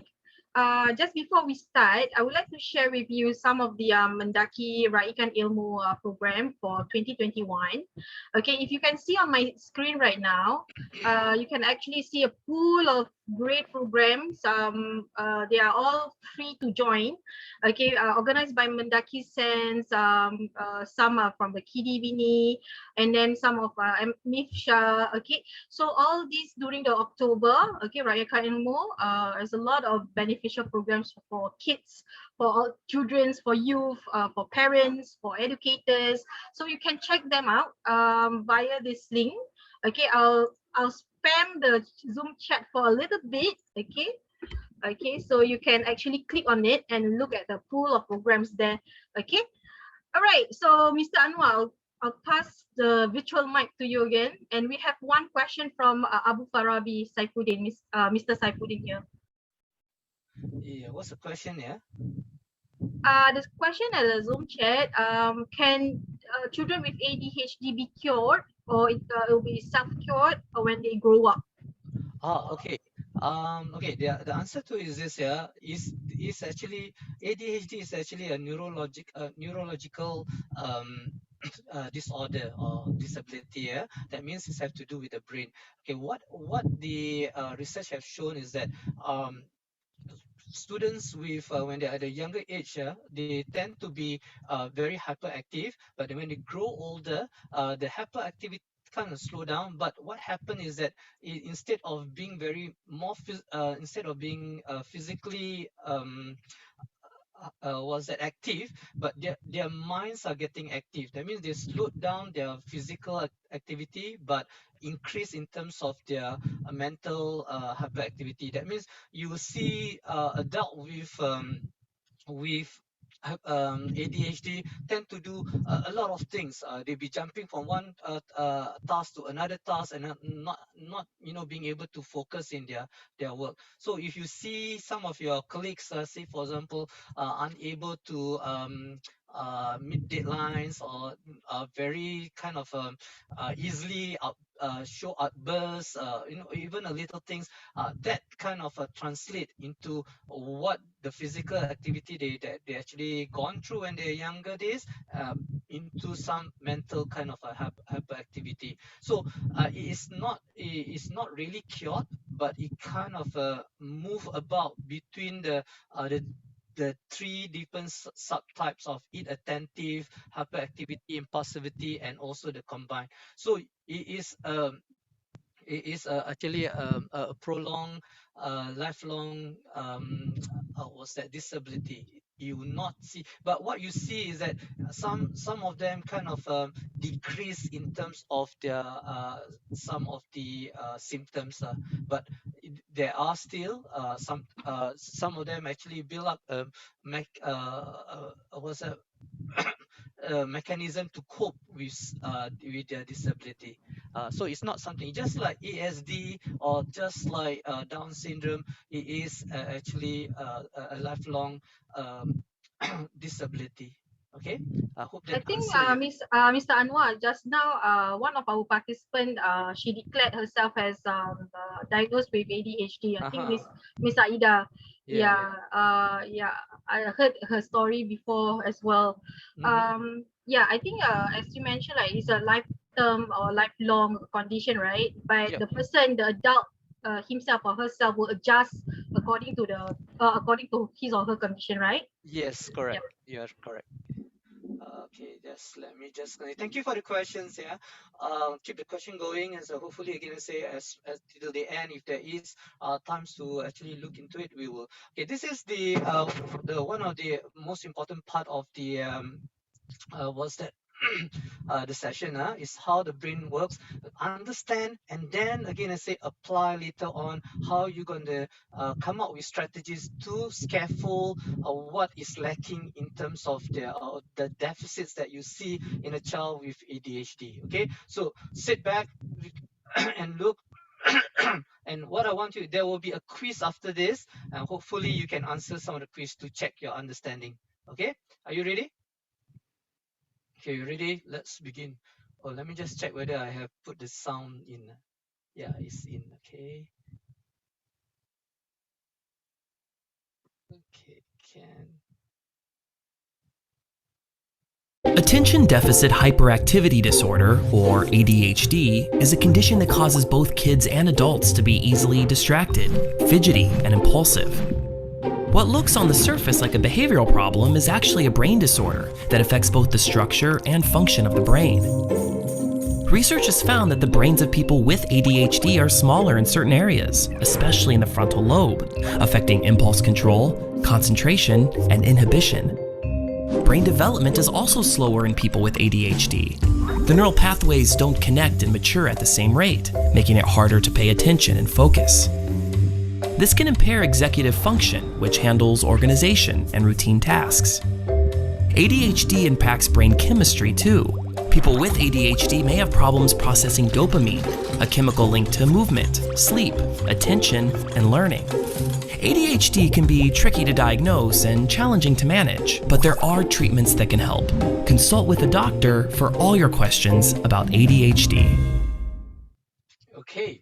Okay, I want you to go to Kahoot and then type in this, and we will answer some questions regarding this. Okay, just take a snapshot of the game pin. Okay.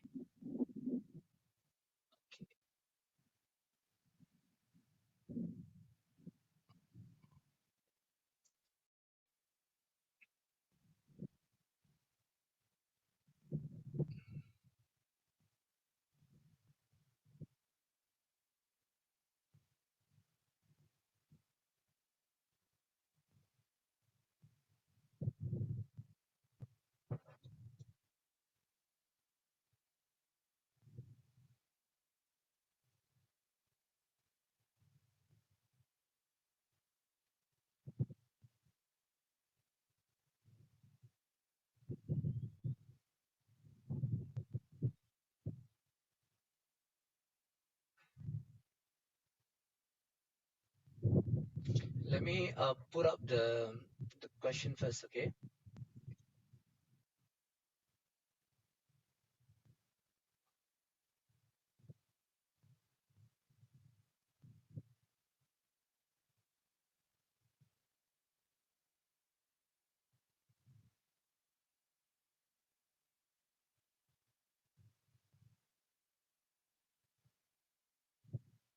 I cannot I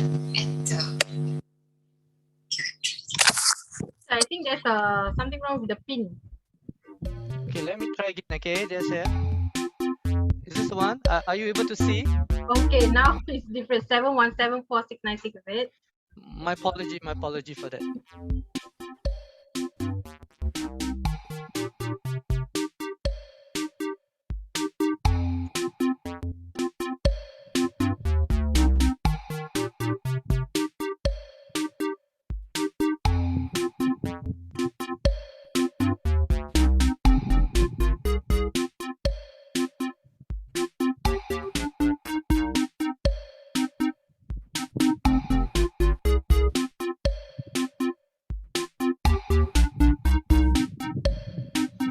Wait for 10 more. So we have like 27 Yeah. no, 26 participants. 6 more, yeah.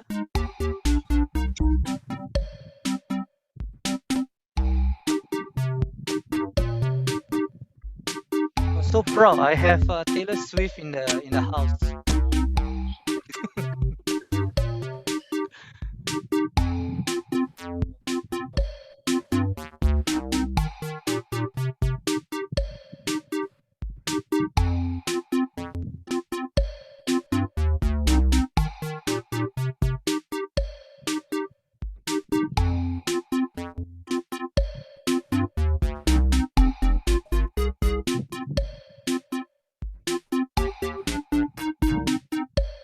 Okay. 2 more.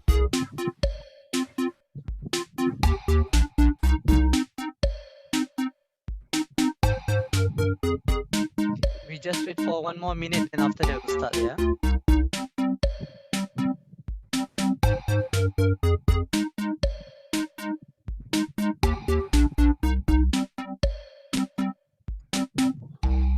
Okay, 1 more.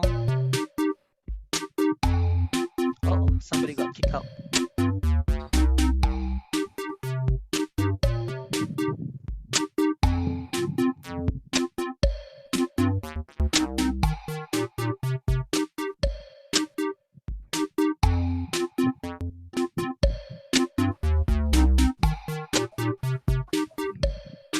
Thirty more seconds.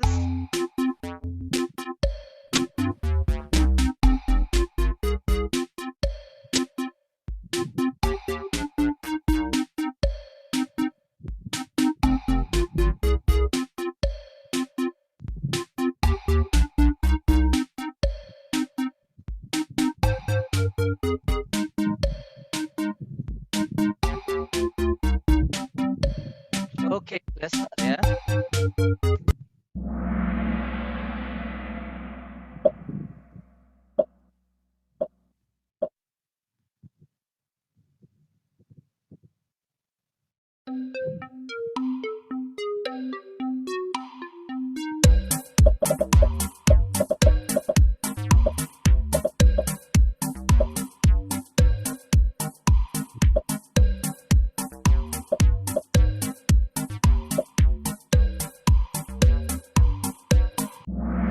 Okay, 70 of you. The rest of you actually gotten it's not hypertension and it's not hyperactive. The word is actually hyperactivity. Great work. Okay, next we have Z right at the top, followed by Miss Ayu and Miss Aisha. True or false question? ADHD is a behavioral problem.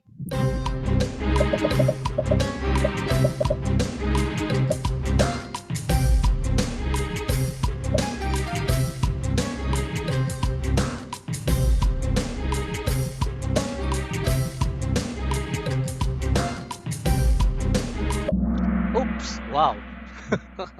It is not a behavioral problem. The answer is false. It's actually a neurological problem. It's actually the brain problem, how the brain is being connected. But what is being externalized, what is being shown, what is being exhibited is a behavioral problem. But ADHD itself is caused by the deficit in the how the brain is actually developed. Okay, so half of you got it right. Okay, Miss Ayu, you are at the top. For Miss Siti and Miss Aisha.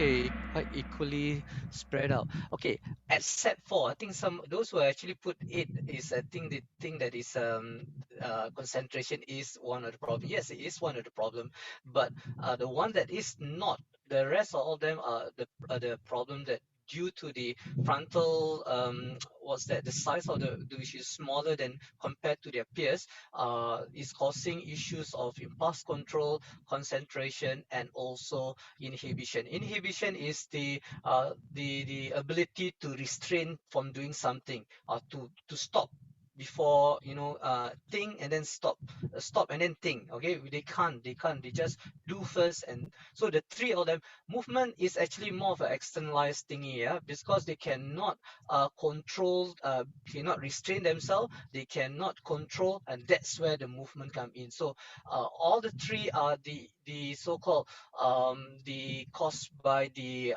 frontal lobe, but movement is not. Okay. Okay. Next question.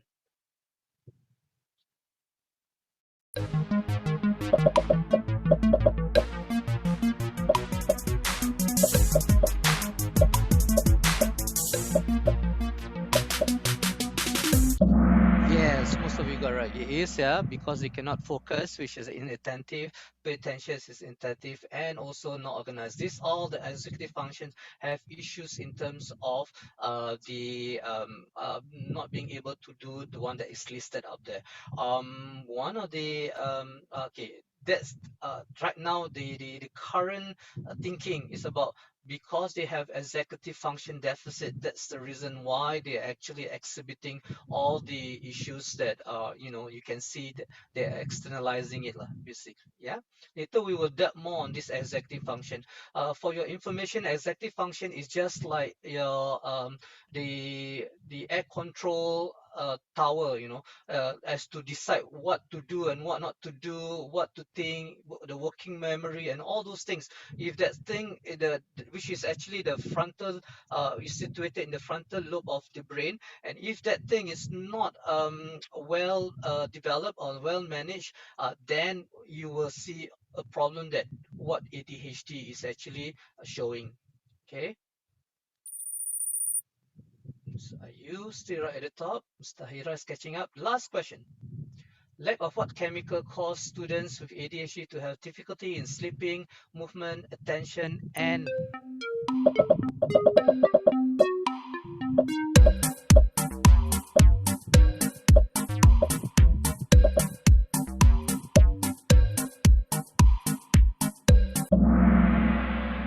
all right, yeah, dopamine, yeah, that's the right one. Okay. Okay, at the podium we have third position, Miss Huda. Second is Mr. Hira. And first on the list we have Mr. Ayu. Congratulations to them. For the rest of you, you will have to stay back another 1 hour with me, go and revise the work. Okay, just joking, yeah.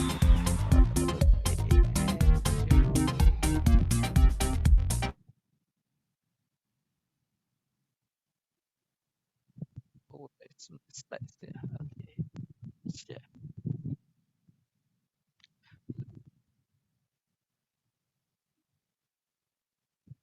Okay. Thank you. Okay, so in short, let me just see whether I can see the view.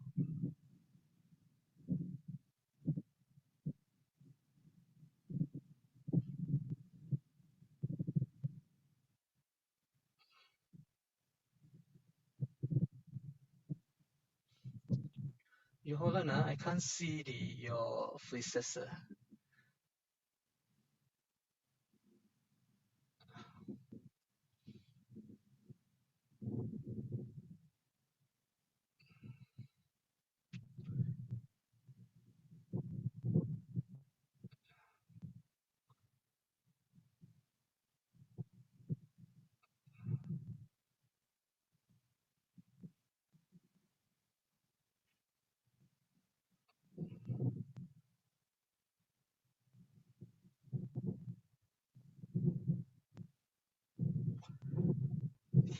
never mind. It's okay.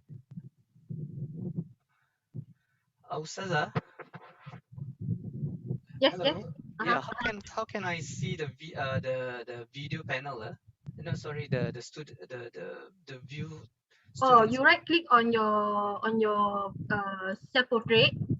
Then after that, there's a show grid video or show thumbnail video. Can you see? No, I only have hide video panel. I can't see Or your own video? I can't see my own video. Okay, maybe you want to stop share screen first, and after that. Okay, stop share screen.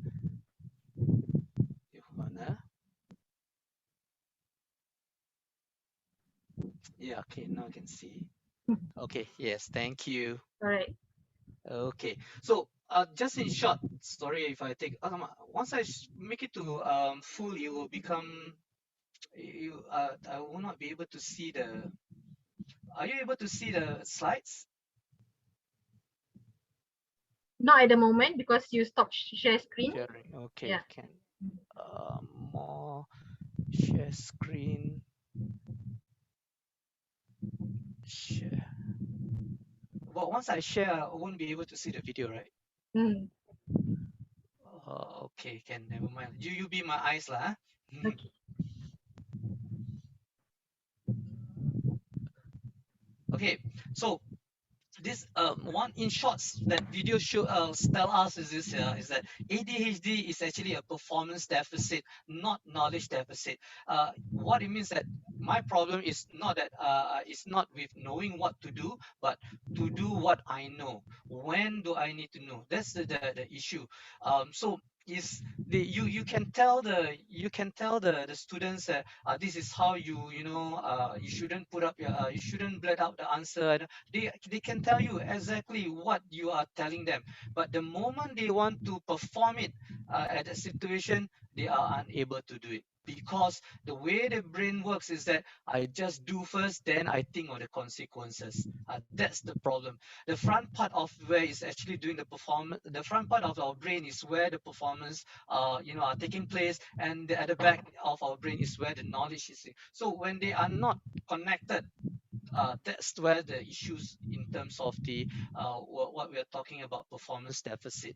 Okay, so in order for us to, we already know that they have this executive function deficit. So what do we do in the executive function? There is 7 functions that is they have to look at there.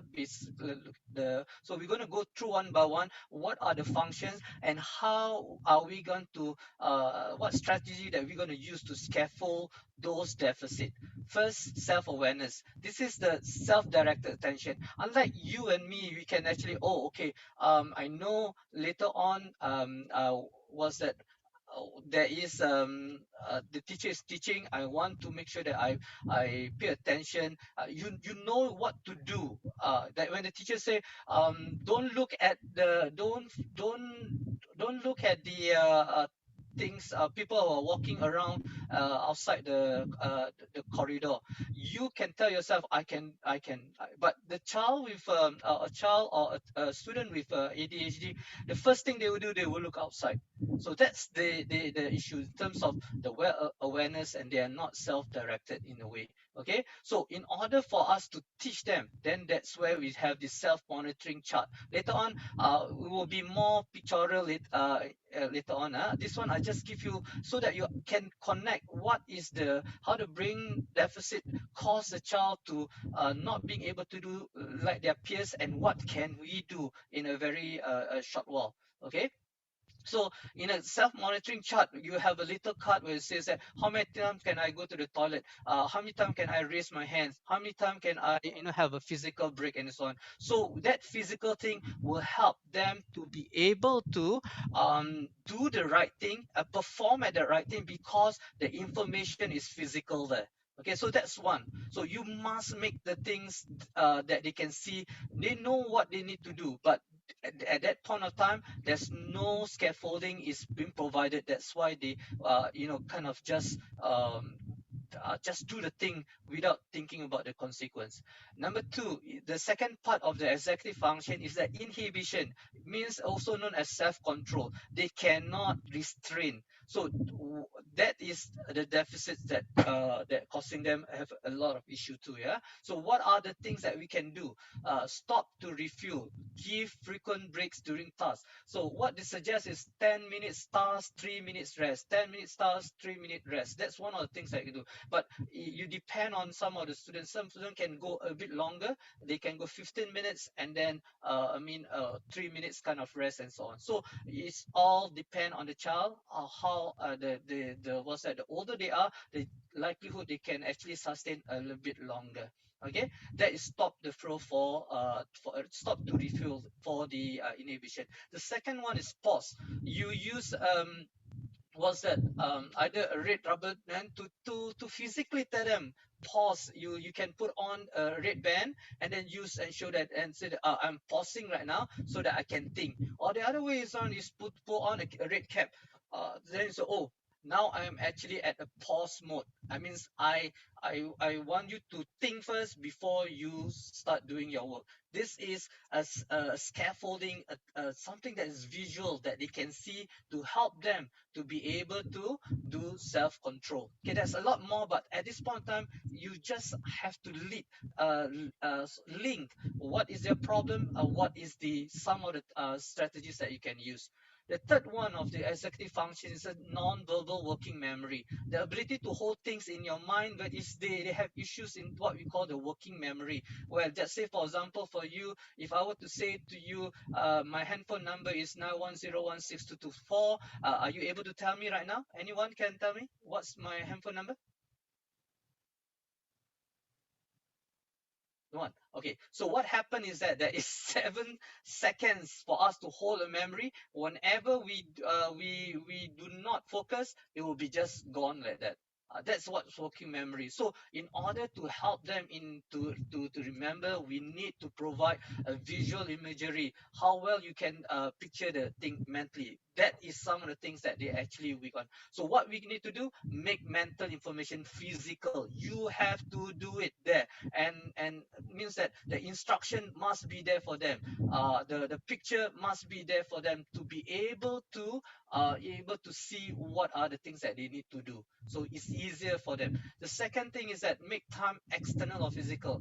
A clock, a watch, a timer must be there for them so that they know 15 minutes means this is 15 minutes. Make it very physical. You cannot just say assume that, oh, 15 minutes you come back here. You will not see them after 15 minutes because they don't have this what we call the non-verbal working memory. When I say don't have means doesn't mean completely zero. It's all depending, again, say which part of the brain that is affected, and there are some who are able to do more than the other part of the functions. So it is depend on the severity. Yeah. So that is the third one. You must provide them with external watch, external clock, whatever, so that they are able to see time physically. The fourth function is the verbal working memory, which is the self-speech, the internal speech. Like you and me can say, in my brain, you say, "Oh, my teacher said don't look at don't look at the window. Just focus on her." This is what my brain is talking to me. I'm not saying verbally, but for them, that's not there. So how we gonna help them is that practice pep talk. You can say, oh, you can do this, or you can know this is how you do it. So this is how you help them in terms of encouraging them and to remind them in terms of the motivation and so on. Self-talk also seems like, for example, or think aloud. When you do your mathematics, you say, oh, this one I need to carry over. So you practice with them how to actually do a think aloud or things out so that they know what's actually happening, because for them this is something that is they are very they have a deficit in. The fifth one is the emotional self-regulation.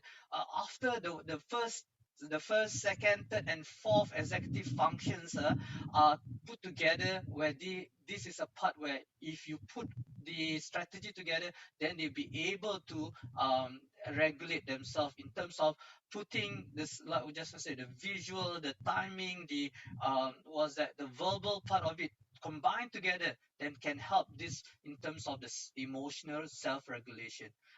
In short, is actually a part where they learn how to manipulate their emotion, which is also missing there. Sometimes they look like they are,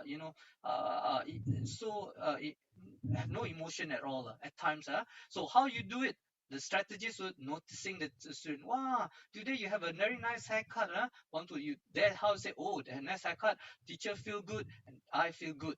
That's how they actually connect the verbal part. It could be the image, or it could be the just the sound that you make, the words that you make, and so on.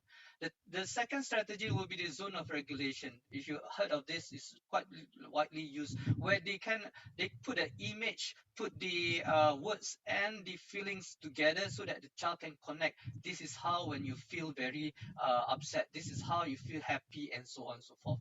Together with sound and image, help them to be able to connect with their feelings. The sixth executive function that they are actually deficit in is the self-motivation. How well you can motivate yourself to complete a task. For you yourself, you have your own self-determination. You have your own self. Oh, I want to pass. I want to get a PS5 and so on. For them, if at that right time, at that place, they don't have that. So that's the reason when you actually ask them to do homework, there's no motivation at all. You leave to their own device, they will not be able to finish it. There's no self motivation in them that can create for to push them.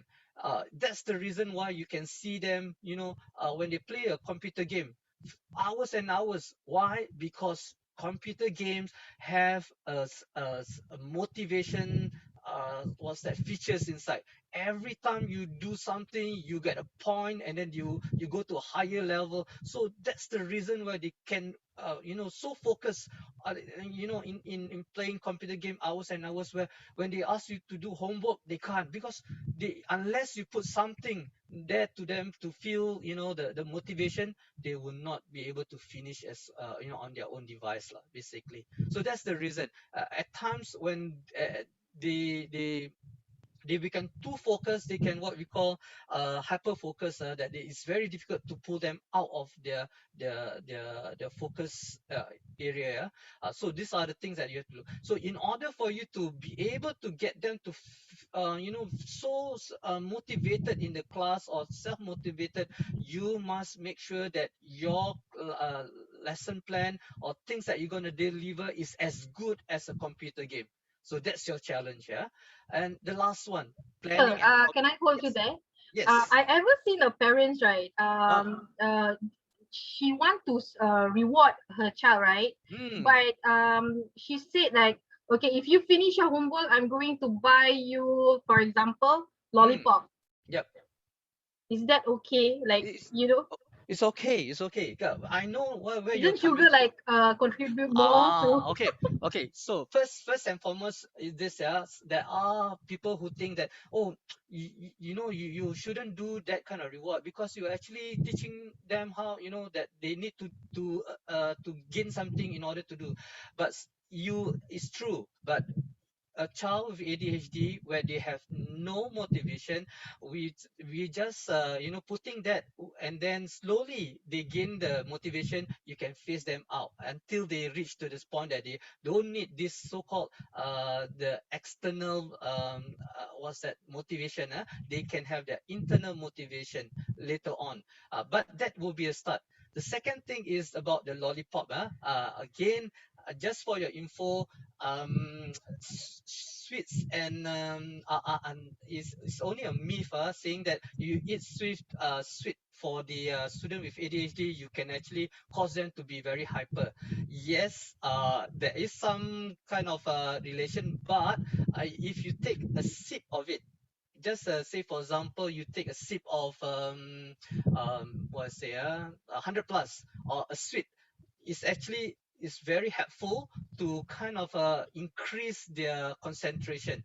So what I do during the exam before my students just done the PSLE, yeah, I just give him a sip of lemonade so that you kind of trigger his what's that, the activity in his brain so that he can focus.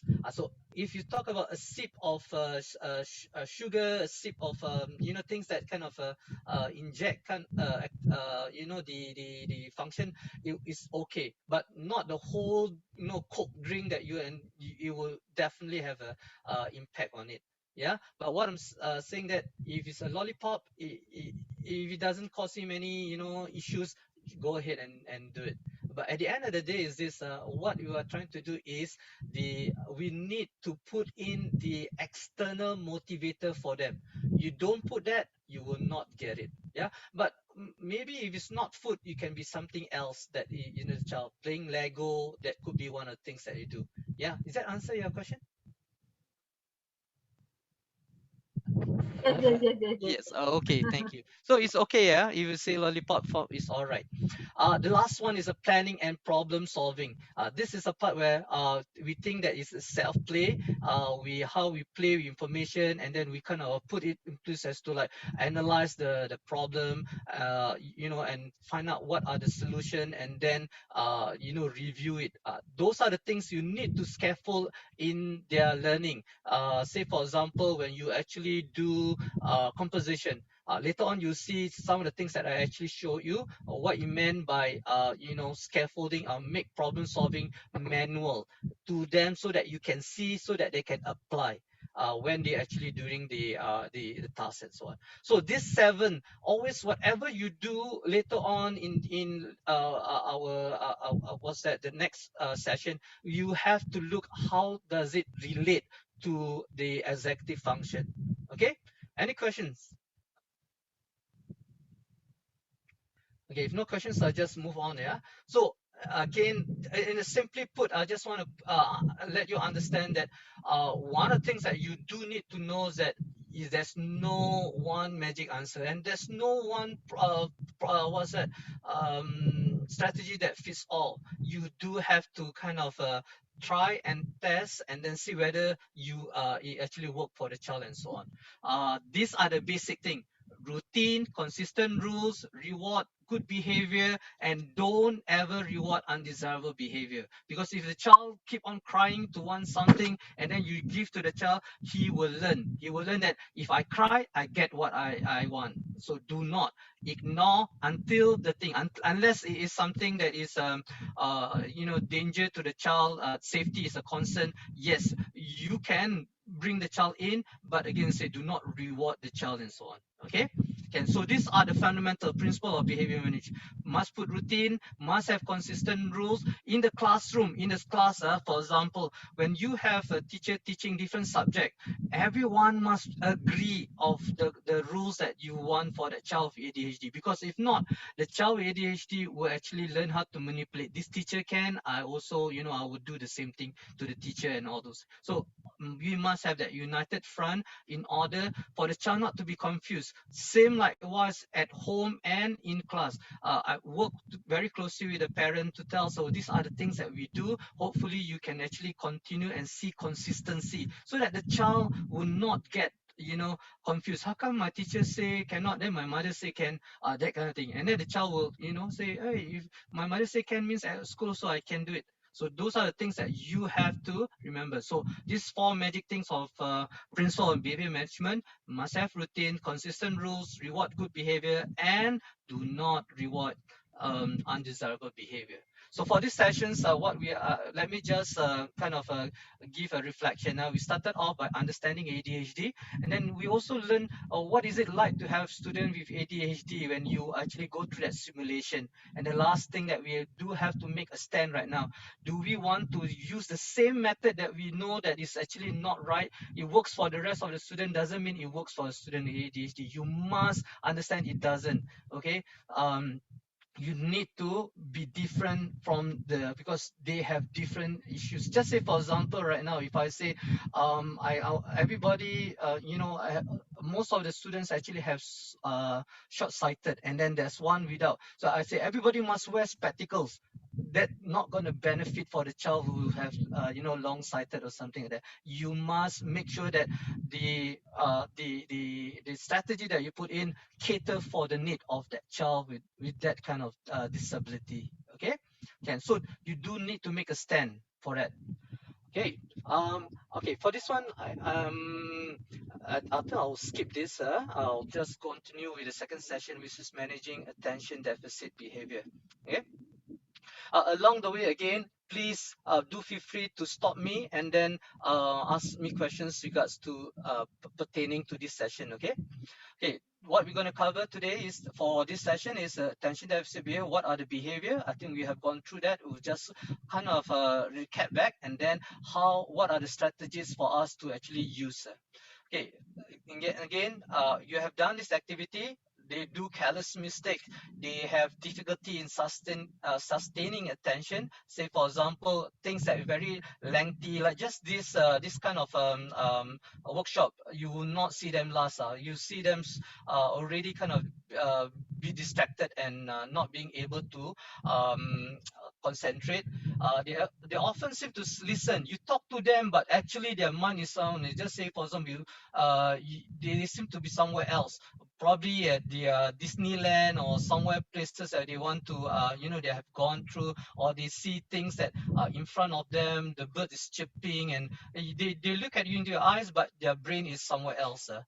They does not follow through any instructions where actually you ask them, say for example, go down and then take the books, and then after that pass to Miss Rima. Miss Rima, ask Miss Rima to give you the textbook and pass. The only thing that they remember will be the last thing that you have mentioned to them. So they can't. You want, in order for you to provide that, you have to give a short, brief instruction and clear, so that they will not lose track of the instruction. Difficulty in organizing, you will see their bags, inside their bags, all over the place. I mean, there are papers, there are even last week, snack that they haven't taken out, and so on. So those are the things that are a telltale sign for you. Say, hey, this child actually having some kind of issues that you need to address. They avoid things that have mental effort. Let's say, for example, one example is homework. If you ask them to do homework without any supervision, I can guarantee you no homework will be done. Okay, so those are the things that what are the things that we need to do in order for them to. Sometimes the best thing to do for homework is for them to do it in school. Yep. Inattention also means lost things. They will lost their keys, their wallet, their spectacles. They'll be the one who will very often, go to the school, reception and ask, is there? Do you find my wallet? That kind of thing. Yeah. And then easily distracted. Sounds, music, movement of the people outside, they can't concentrate on the thing, like what you've seen in the video just now. Yeah. Forgetful, yes, or a few, they cannot sustain that.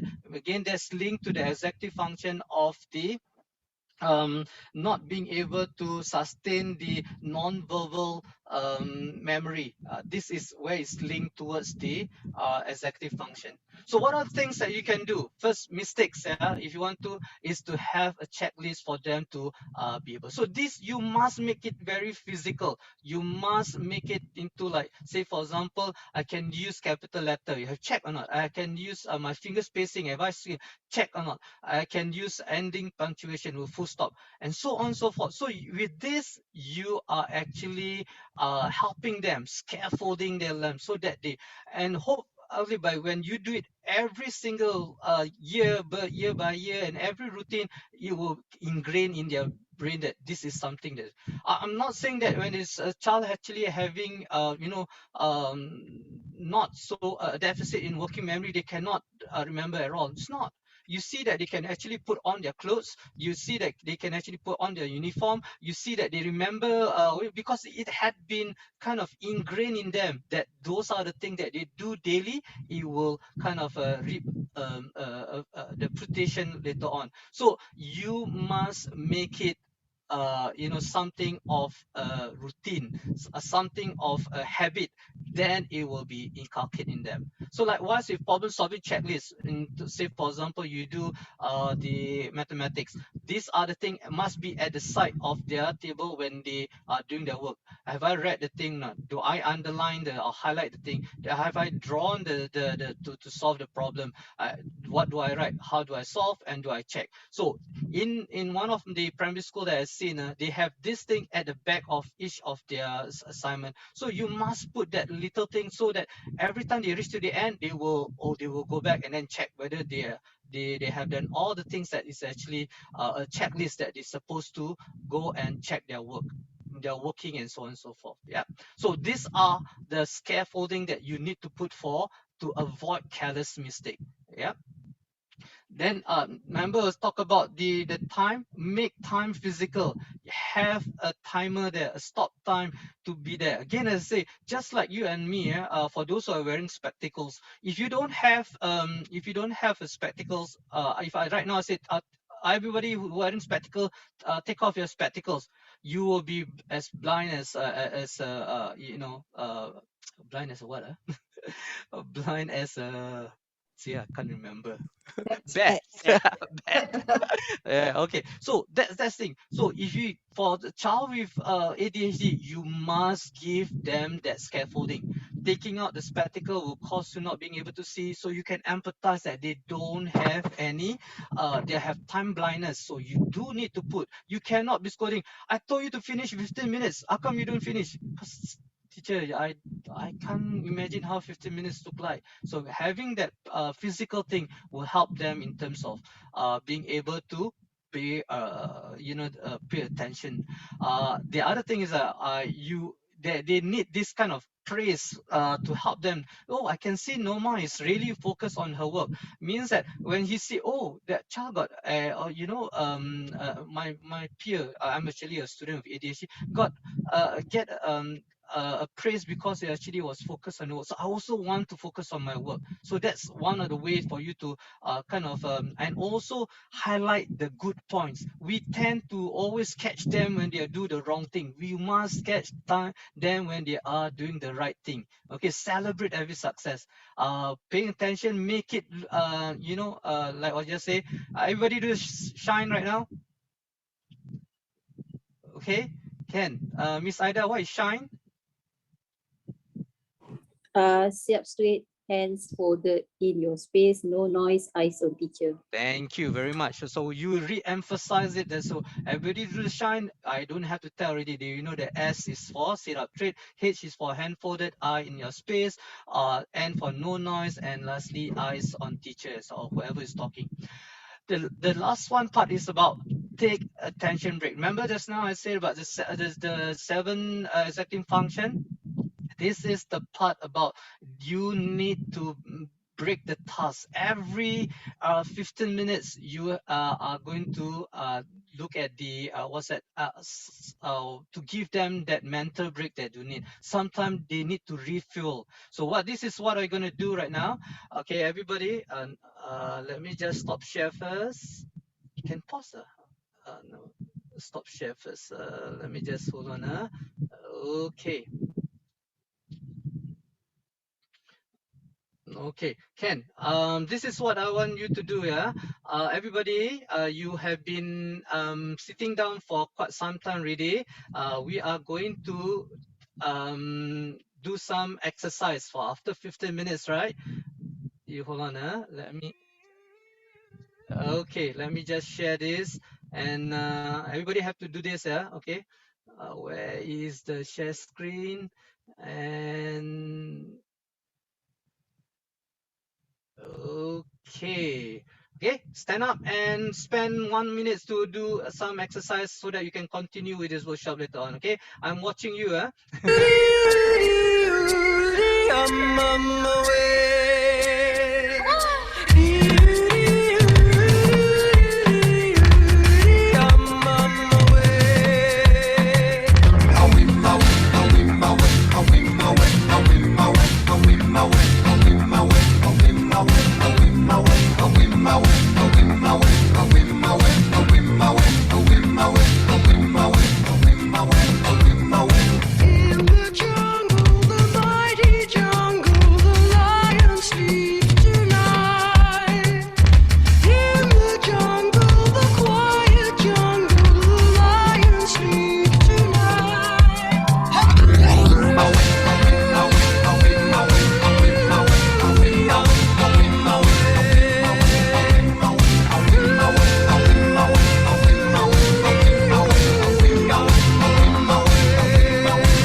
Okay, Ken, I think you have enough of exercise already. Let me just move back to the slides there.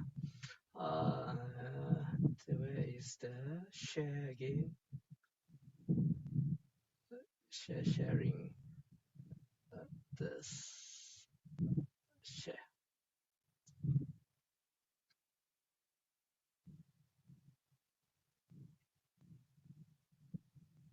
Okay, okay, so that's what taking attention breaks is looks like. Yeah. Okay, we will try to do some other activities so that you also won't get bored with me talking alone.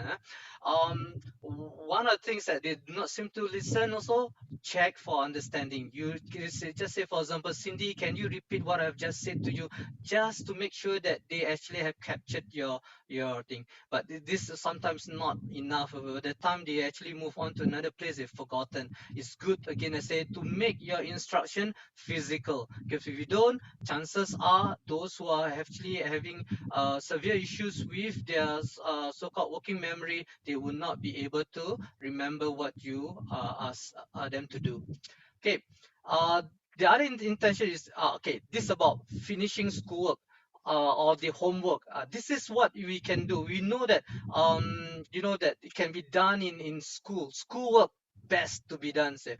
There are schools that actually allow students to stay back and do their homework with the teacher, helping. So this could be one of the solution for your schools. That if you can, those students who have actually issues in terms of finishing their homework at home, they stay back and then they will do. There will be one teacher who actually take care. We have this called Project Reach lah, in a sense. One of the things that we always say that is, if you ask them to do without supervision, likelihood they will be left at home and you will not see them, and you get scolding and you get frustrated, but you know that they can't, but yet you still force them to do. I think that's not. So you have to work on something. The best thing again is that you have to work with the parents.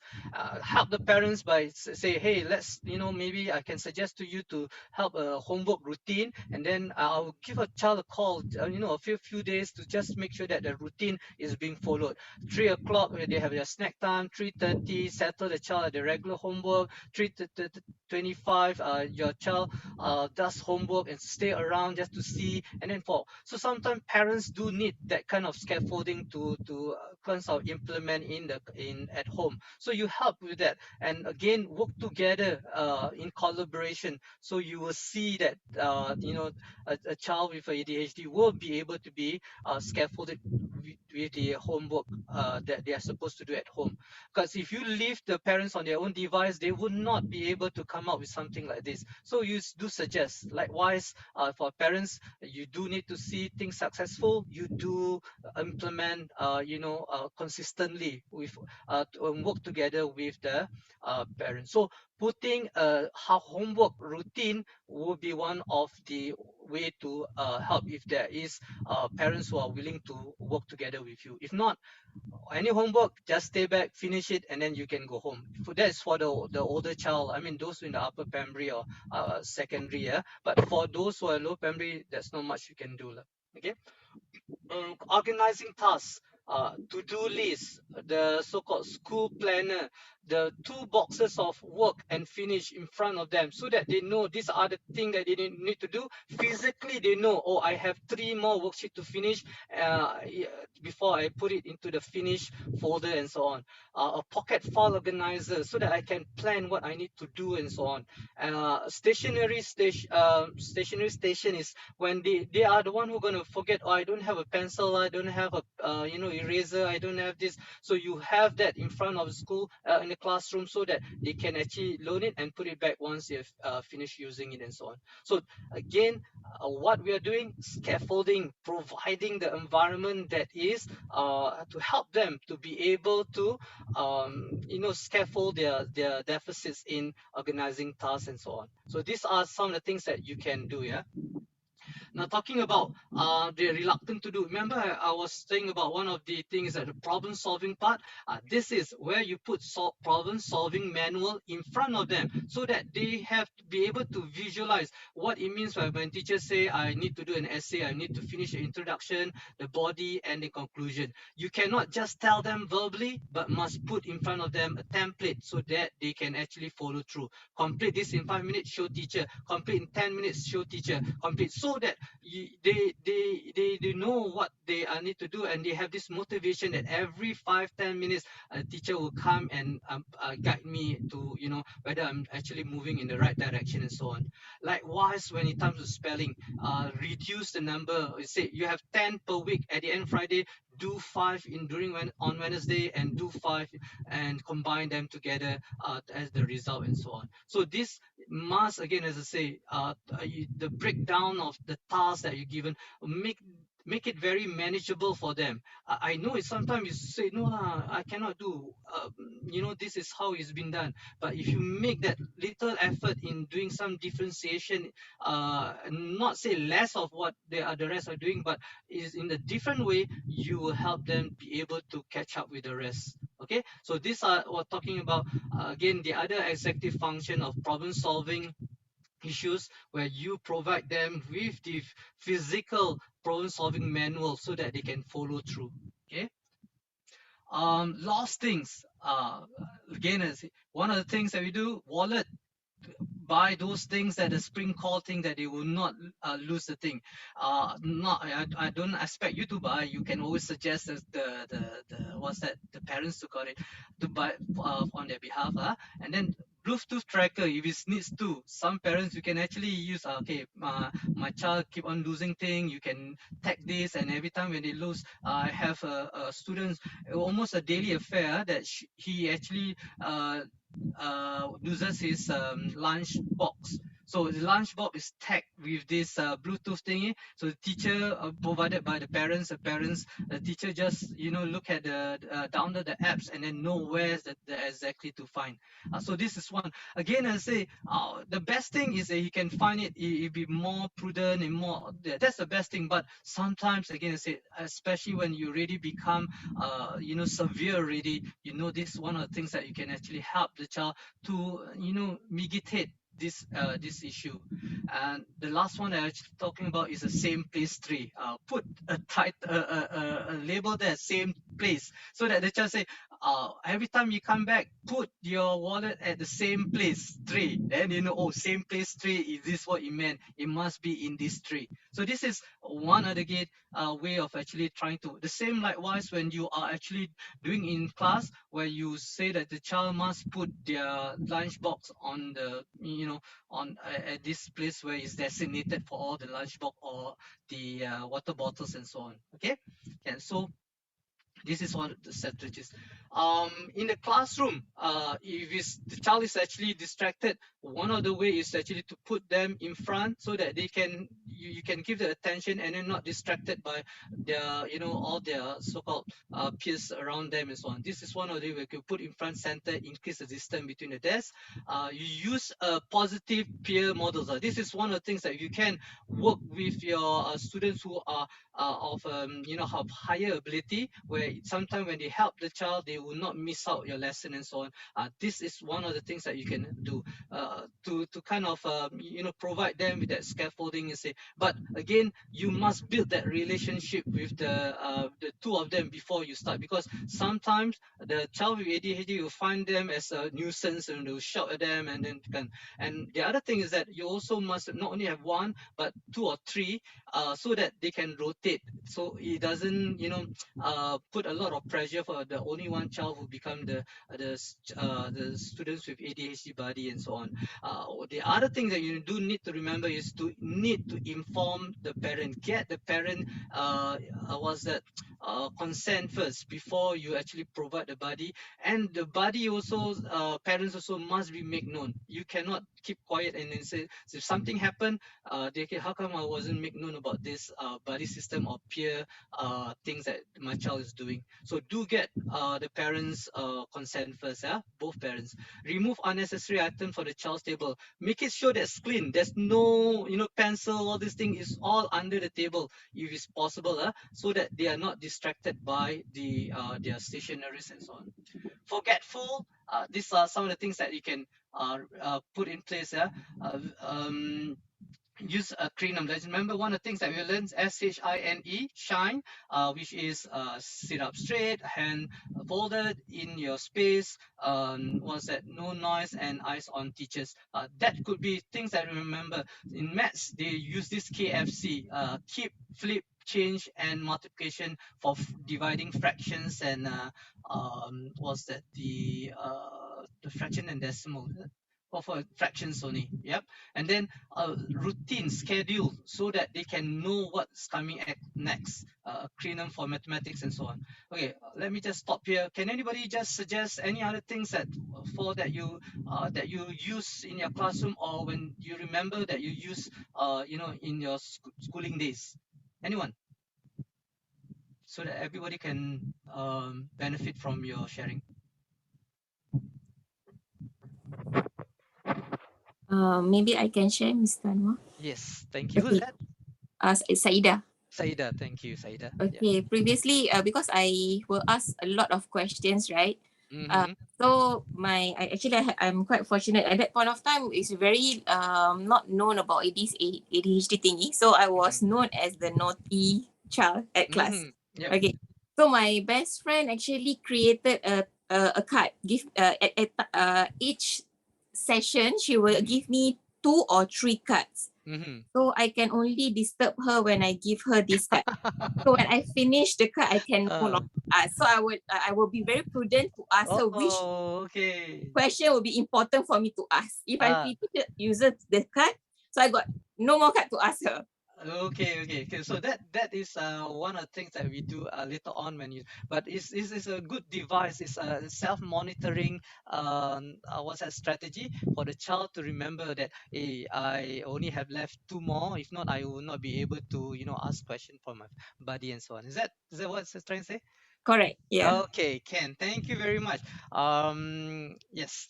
Let's move on then. Yeah. Okay, so this is what I want you to do.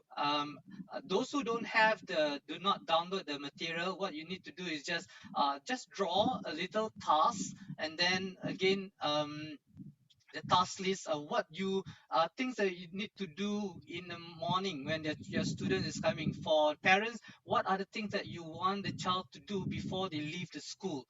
So put it, just draw that shape. Those who have, you can just type in. Those who don't have, what's that?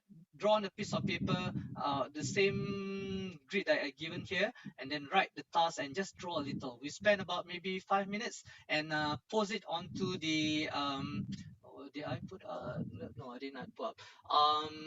Okay, later on you can I give the link for you to put up where the on the chat, yeah, to post this your work. Okay, 5 minutes. I'll give you time down 5 minutes. Yeah. Thank you. For those who have not, just take a photograph of it and then you can actually start your work. Yeah.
Okay. Time's up.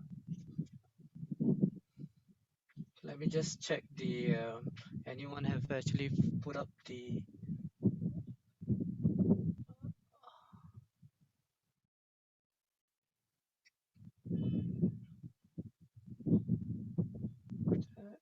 actor inattention.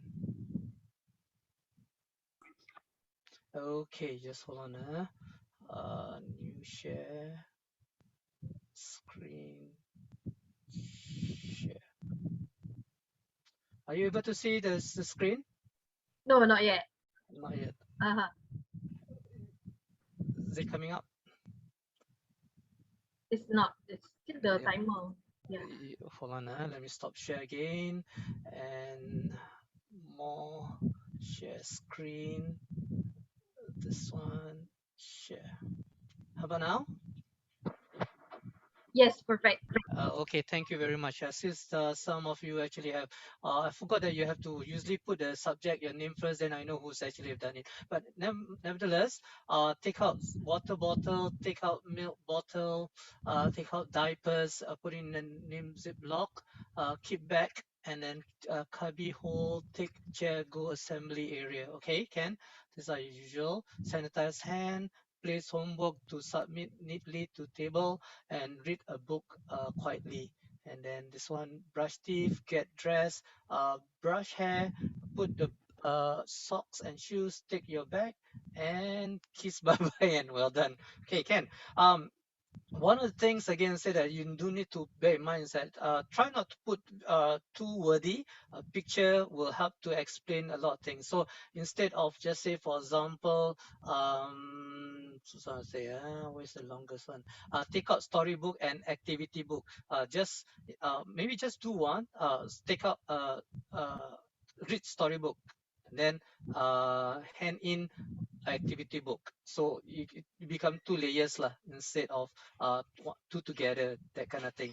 We try to shorten it so that it will become much easier for the child to be able to do, and your what's that, your visual, your routine doesn't become so massive. Okay, thank you for those who have submitted. I know some of you have showed me on the screen itself. Thank you for that. And again, I say, I always believe that in order for us to bring back some of the things that we learned, we need to do so that we can. Adult always learn by doing, so that you can remember. There are Yes, some we more. have Miss Amalina, Miss Aida shared on the chat, Zoom chat as Yeah, well. Yeah. correct. Yeah, and then this one, making use of the template I've given. Who's this? Okay. We have also a question from the Zoom chat from Ms. Nurul Huda. Can it be done using PACS? Using PACS, yes, you can do that. Usually they have a PACS book where you can actually pull out once they're done, so that they know that they're finished doing all the routine that is. Good idea.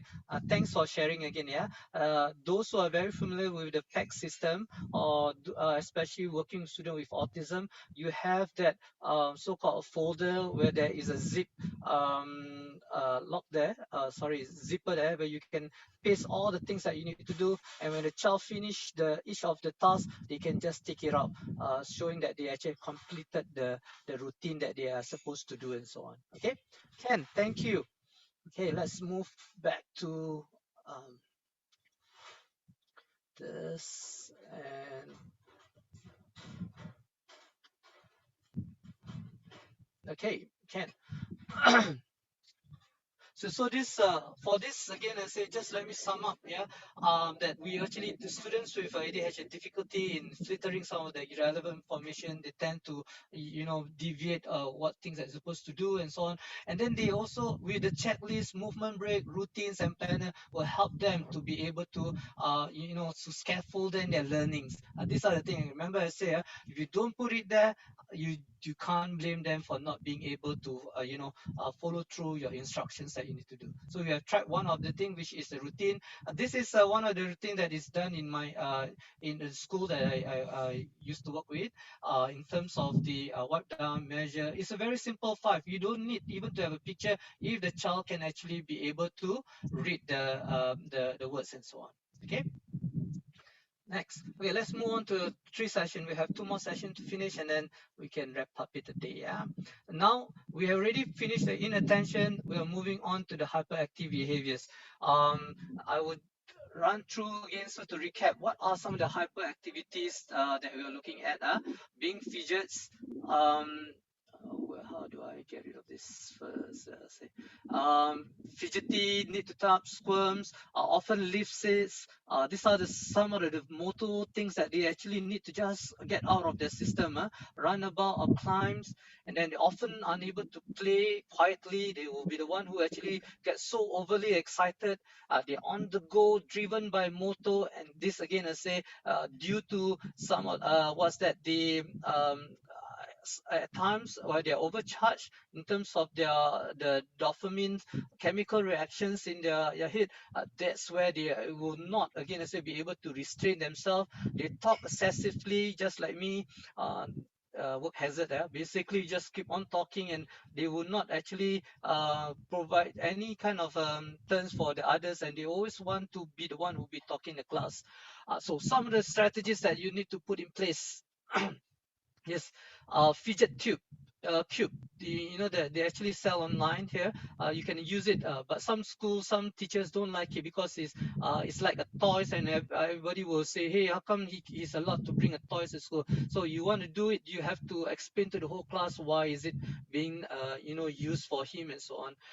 The pop-up fidget now is very popular right now. Standing tables for that they can actually tap on their feet, squirm, so they don't have to. Again, this all depending on the school whether they actually can provide that resources. Tangle fidget. While they are actually looking at you, you allow them to go and move this thing instead of them leaving the seat. Fidgety fit band. Those things that you can actually press down so that they can have that movement.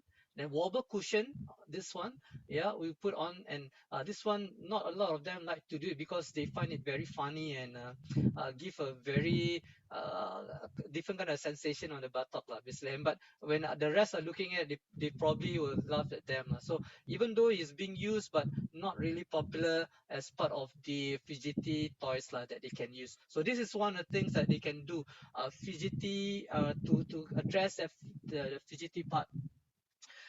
This is what Miss Aida was actually sharing with us. The self-monitoring.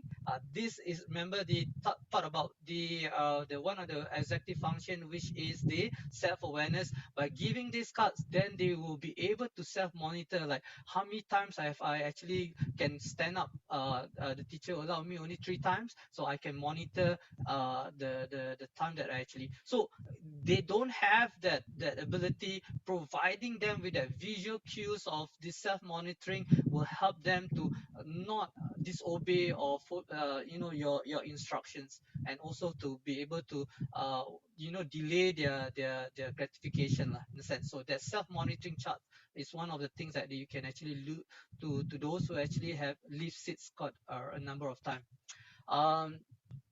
Run about or climb, you know that they need it. You do need to give, but you have to put it in a structured way so that they don't look as though they are actually having a free will, that kind of thing. And when you apply this in the classroom situation, not only the child with ADHD can do that, you kind of doesn't single out that child, and you give the privilege to all the other students. So just look at these slides, and then you will see. Yeah.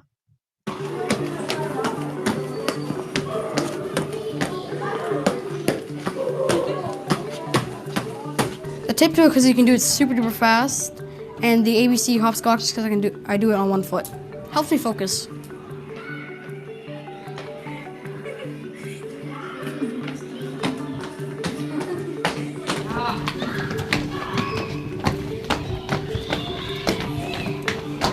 It's a twister on your feet, like you gotta get them right.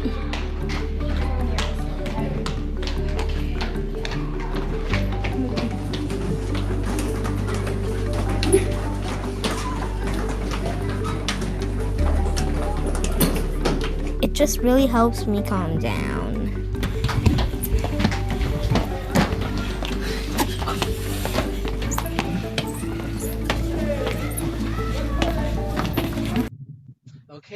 So again, it helped as what is mentioned, it helped you to calm down and so on. So once they actually discharge some of the extra energy that they have, they can be better, much more focused and concentrate in their learning after they have gone through this sensory tree or sensory path. In one of the schools that I work with, we have this at the back of the class. So every time when the child feel that teacher, I will need to or walk, do some exercise, and then his teacher will allow, and then he will go at the back, and then he will follow this sensory trail to so it looks like it's very structured instead of the child go in and out without your permission and so on. When you make it very structured in the way, that means the child knows that this is not something that they can just do anyhow they like. But sometimes when teacher have got no time for this is where they everybody will start to copy. If he's allowed to walk around, I also want to walk around even though I don't need it and so on. Okay, so this is the sensory path. Yeah. Sir Anuwar, Yes. I have a question. Yeah. Sorry. Like nowadays we do the home-based learning, right? Yes. How do we manage student with ADHD during HBL? Like for myself, my experience, one of my students, she loves to use the virtual hands up. Oh. Like every now and then, because I don't know, maybe the mouse is the fidgety item for him. Yeah, correct. Yeah, I think the current situation during the pandemic, right, it's really hard for teachers to actually monitor them. So is there any like great tips? Sometimes they're running around. Exactly. Yeah, true. That's the disadvantage of having HBR, because now the control lies on they have the control over us. We cannot physically restrain them. I have the same issues where when they feel that they don't want me to continue with the session, they just switch off. What can you do? That's beyond your control. But what the best thing is actually, like what I say, work with the parents or work with the caregiver, whoever the caregiver is. It says that your child is I'm going through session, and hope that you can be able to be able to get through, ask him to be there. And then the same thing likewise, all the things that you apply at in some of the so-called strategies say every 10 minutes have something for them to so this is what we call the grandma's rule, that you have first you do this, then you get this. So work within that period of time, 10 minutes, then I say let's do some games online together with you so that they can do. As for the fidgety part, whether they think you can actually provide them, okay, this is what you can do. You can, while I'm talking this, you can use the so-called the what's that called, the stress ball or whatever. You can allow them to do that. But if you want them as to the pressing thing, the same thing, the self-monitoring thing that you probably provide them before the HBL, so you can only use for 3 times, after 3 times no more. Again, you can do that much. If the child decide not to follow through, that's not much you can do basically. When the child come back from from the HBL, then you say, you know what need to be done and so on. Okay. That's another question, Mr. Anwar. If let's say the child still doing a lot of stuff, okay, and it distract the class, as a teacher, if we stop the video, will it demotivate the child? Stop the video meaning what? Like now you're talking, right? I stop the video. So I cannot see you and everyone cannot see you. Yes, correct. Yeah, will it demotivate the child? Demotivate the child? No, No, the child himself stop the video, or you stop the video? I stop the video just to make sure that it won't distract, the class. Oh, okay. This again, as I say, is all depend on the teacher, how much you know about the child. If you know by doing that, help the child to wanting, this is their needs, then no problem. But if that kind of re-emphasize what they want to be out of the class, then don't use it. You know what I mean? It must meet your the need of the child. If it doesn't meet the need of the child, you are actually encouraging the child. Say everyone who don't want to you know, who want to get out from this, just make a lot of noise. So the teacher will have to do you know, all the switch off all the video. You know what I mean? It must be meeting the needs of the child. If it doesn't meet the needs of the child, then don't do it. Okay, just say for example, in a classroom situation, I know I don't like maths. The only way for me not to attend a maths class is for me to disrupt the class, and teacher will ask me to go out of the class. That meet my need. So if you ask me to, when I disrupt the class, you ask me to go out, I will be very happy because it meets my needs. But you know, I will continue doing that every time there's a maths class. But if I were to disrupt the class and you don't ask me to go out, I probably will just, you know, stop doing it lah. Okay, thank you, sir. Yeah, can I? Okay, thank you. So it's all individualized. That means you must know whether the child what is the, what's the function of that child's behavior. You don't know that child is actually wanting to go out of the video. Don't switch off the video because it will what you can just mute it lah, basically. Yep. Okay, so this is other strategies. I'm able to play voice level. But again, whatever you put in place, you must make sure that you go through with the child. The child will not automatically know that, oh, this is voice level 1, voice level 2, voice level 3. You must demonstrate to do it, just like the way I demonstrate to you about the shine strategy. I have to go through with you. I do, we do, you do, and then practice until we get. Calm corner is one of the way for them in the classroom so that they can sit down and rest. But again, this is make sure that it's not being abused. Sometimes they just want to go there and relax instead of doing the work. You can you know, you can make sure that it is really for the benefit, and if not, you just tell them you already have the 3 times ready. I don't think you need it. You have to, you know, do something else and so on. Okay, this is the corner. On the go driven, send them for errand. Become the IT monitor, whiteboard pointer. These are some of the things that to accommodate what they need to in terms of the physical movement that they need to have in the classroom. They talk excessively. These are the things that I do. I just say, for example, I have a student's name's Ali, and I say, Ali, every time when I actually do like this, you know that I am actually know that you want to answer, but I will, you know, you will be the one who actually kind of tell me whether it's right or wrong, just nodding your head or shaking your head, that kind of thing. So you meet their needs. They want to be involved, they want to, you know, get involved in the thing, but you don't want them to be the one that, you know, take the whole control of the whole class and so on. By providing this kind of a sign will help them to be able to mitigate their needs, but at the same time allow other people to have their turns to answer the question. The other one I'm talking about just now, this is the talking stick. So the child actually have a few sticks, 3 sticks or 4 sticks. They can put a hand and answer. After they finish the sticks, they're no longer allowed to answer the questions. Yep. So this is the so we do need to emphasize about what is the students' speed in their what's that, whether they are in high or low or that kind of thing. Yeah. If they are, say for example, too high, make them to do something that is of a, you know, a slow activity like playing Lego or, you know, counting some cards and so on. But if they are actually of a low energy, that's where you do need to do some physical activity where the blood will flow to the brain so that they can be more alert, more focused, and able to concentrate in class. Just now somebody say about sleeping pattern is very important.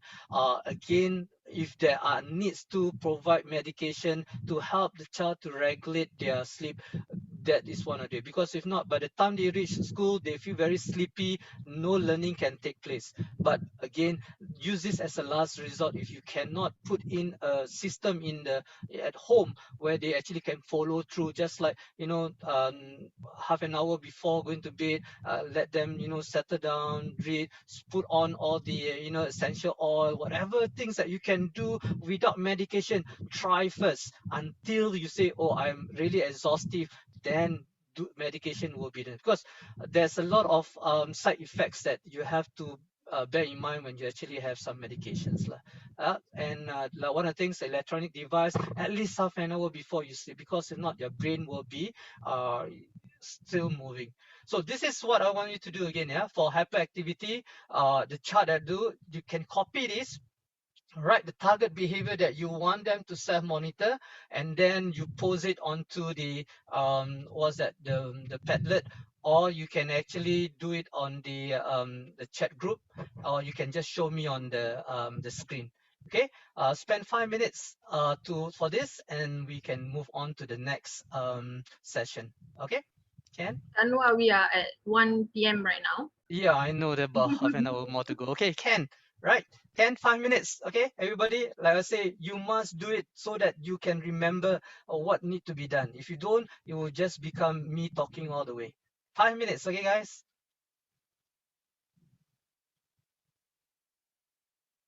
Where is the...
Okay.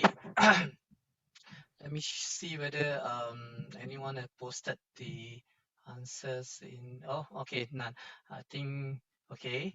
But I saw some on the chat line. Yeah, this is Nurul Shikin. Just hold on. Let me new share this thing.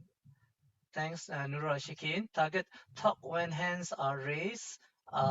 Practice raising hand up before answering or talking during discussion time by giving 2 or 3 chances during say. Okay, can. So make use of that monitoring chart so that you allow the child to have that physical, mental reminder that this is the things that they to be aware of. The part about the first the executive function that they have deficit of, which is the self-awareness. Thank you. Thank you, We will Nurul. have one example from the Zoom chat from Miss Aida. Uh-huh. Okay, it says that target stay in classroom and I stay in my seat during maths lesson. Okay, can. Yes, those are the one. Most importantly, again, as I say, when you actually do that, the function is, the purpose is to make your reminders visual. Visual, because that's the only way you can. Because if you talk to them verbally, you will not get the result that you want. And hopefully, by doing that as a routine, they develop that habit that they need to have this self-monitoring habits. Yeah. Okay, Ken, let's move on to the next session. Before that, let's wrap up the thing. That so-called the let me say this as impulse. Okay, that's the last one, right? This is the one that I mentioned. The kids are on the go, they're moving, driven by thing. You do need to, ask them to stop and refill their energy, or the other one to calm down using the calm down corners and that kind of thing. We have actually learned about fidgety toys, sensory trails, routines, self-monitoring charts, and we have learned one of them, which is a self-monitoring chart to kind of provide that scaffolding for visual reminder for our kids with the so-called the hyperactivity and so on. Let's move on to the fourth session, the last session for today, managing impulse behavior. Again, they need some kind of predictability, structure, short work periods, more individual instructions, and positive reinforcement to get them to be able to, lessen these impulsivity issues.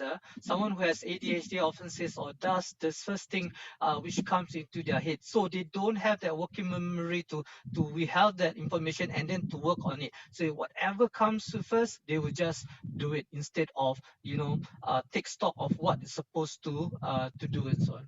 So these are some of the things. Just a recap: blurt out answers, difficulty in waiting for turns, interrupts and intrudes on others, butts into conversation. So these are the 3 things I just now mentioned about impulse. So one of the things that we can actually do is that blood count. How many times a person in class we actually put their it can be the whole class instead of just one student, or you can just be, if you want to do individual, then you have a blood cut lah.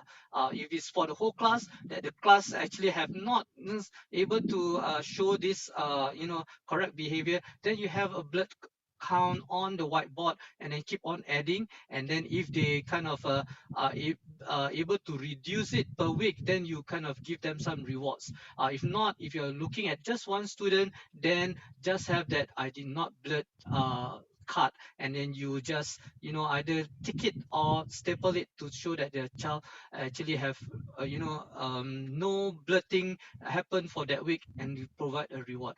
If there is this thing called, if I blurt, these are the things that in the first time teacher will give signal, second time will verbal reminder, third time I have to put your name inside the blurt box so that you know how many times you actually have blurt for the week and so on.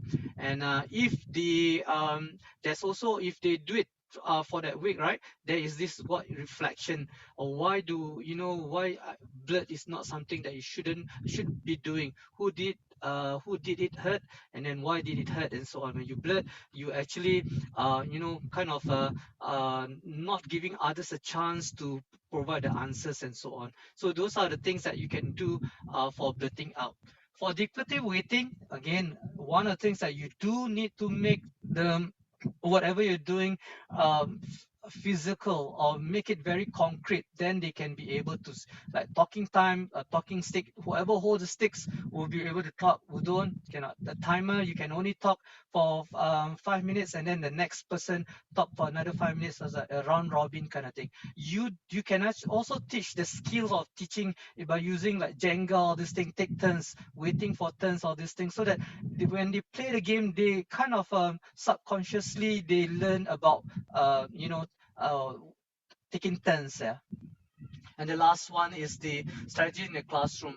When you are very impulsive, was that one of the things that I do is this: I have this little was that the card on the table, so that to remind the child that this is something that we have negotiated with, and every time I go there, I just point, and then the child know I no need to go and keep on scolding him during my class lesson, and I will not be able to finish my syllabus.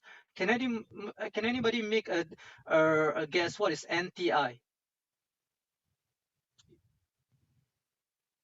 Anyone?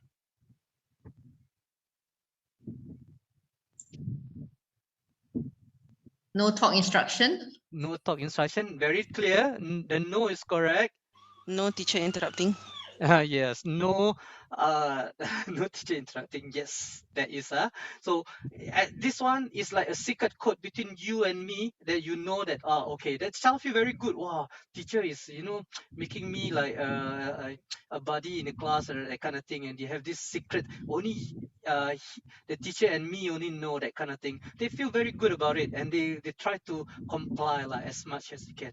Okay, so this is the some of the way to kind of cut off the impulsivity.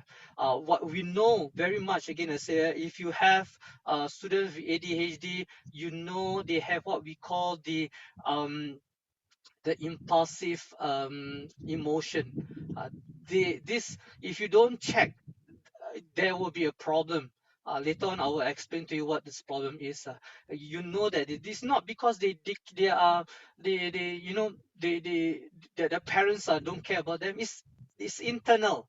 They don't have that coping mechanism to be able to say, okay, wait, I will feel very I will have to calm down. All this, they don't. It's just snap and go. So that's the problem that you have to look at.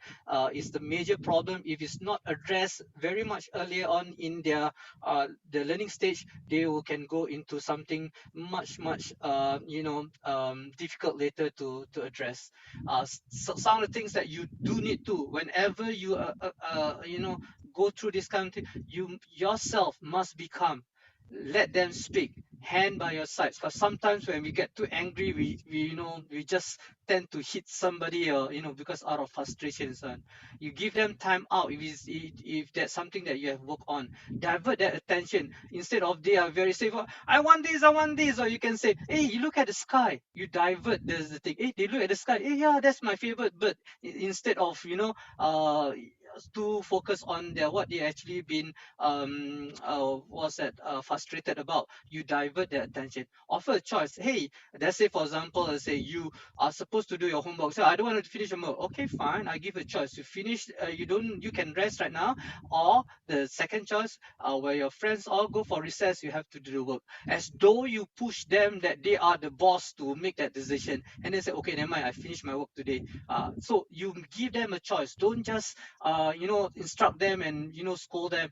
When you give them a choice, the responsibility goes back to them. Then say, oh yeah, sure, I don't want. They are stubborn. They say, I don't want to do. Okay, fine. Then you say, well, afterwards, say, can I change my mind or not? I want to do now. I want to enjoy my recess or something like that.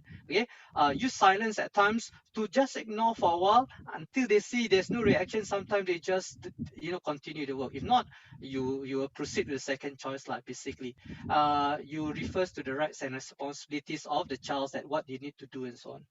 Okay, this is the one I actually use in my the sessions I have. A, B, C, D, E. Always make something that easy for them to recall. A, B, C, D, E. Arm to myself. Breathe in and out. Count down from 10. Drink water. And express myself. If I'm okay, continue what I do. If I'm still angry, talk to my teacher. So every time when if the teacher will say that the child is not, so I say, don't you do the A B C D E? Yes, can you tell me what is A B C D E? So that you'll be able to what's that? The child will be able to use the acronym to remember. Help them to find ways so that they can actually trigger off the strategy for themselves to be able to calm themselves when they are angry and so on. Okay, to myself, breathe in and breathe out. C for calm down. D, drink water. E, express myself. And if I'm okay, continue my work. If I'm not okay, talk teacher. So this is one of the. Okay, so I tell you what, I skip this the thing. What I want to do is this for the last 10 minutes. I what's that? Want to answer some of the questions that you have that I have not answered, so that I cater for your needs lah, as to what are things that probably been lingering in your mind, of dying to ask me certain things that probably, especially the medication part lah, which that I have not talked about it, because I am a strong believer of the psychosocial management first, and I always put the medication as my last resort lah. And I always never not never lah. I always put I always advise parents, if you can, let's do the behavior management first. If it helps, then if it doesn't, then let's look at the other options. Okay, so just to sum up the thing, yeah, do first, think later is what are the part about the so-called impulsivity strategies that we have. Always put everything as a concrete physical thingy. And one of the things that I just got run through with you is the desk reminder, so that they can be reminded, just like this, Yang Chi, remember to keep, so that they will be able constantly remember what they need to do. Place it on the table at the corner so that they can continue doing it there. Okay, so now let me just stop share and go back to the. Okay, Ken. Okay, now I'm opening up to the. We have almost about 10 minutes before we say goodbye to each other. Anything that you probably want to address?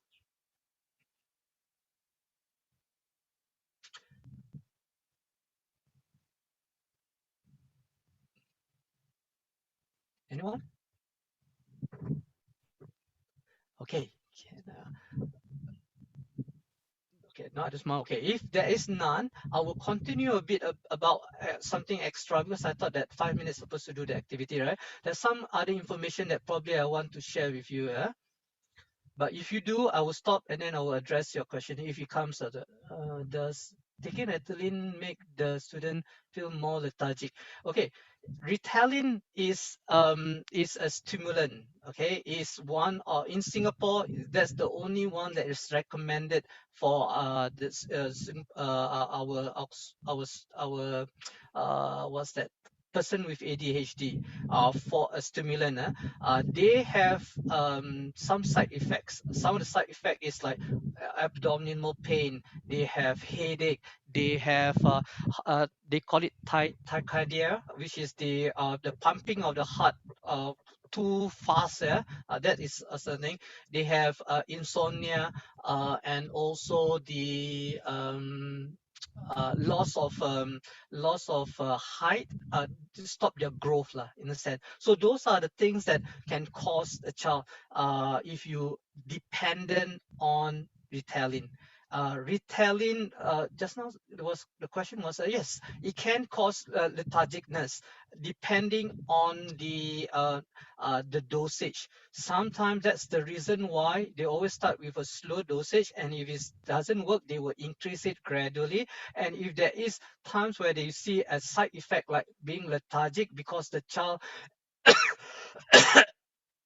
is burst with what's that, with energy, and all of a sudden they kind of lose everything, and they feel very tired after the 4-5 hours of the impact of Ritalin.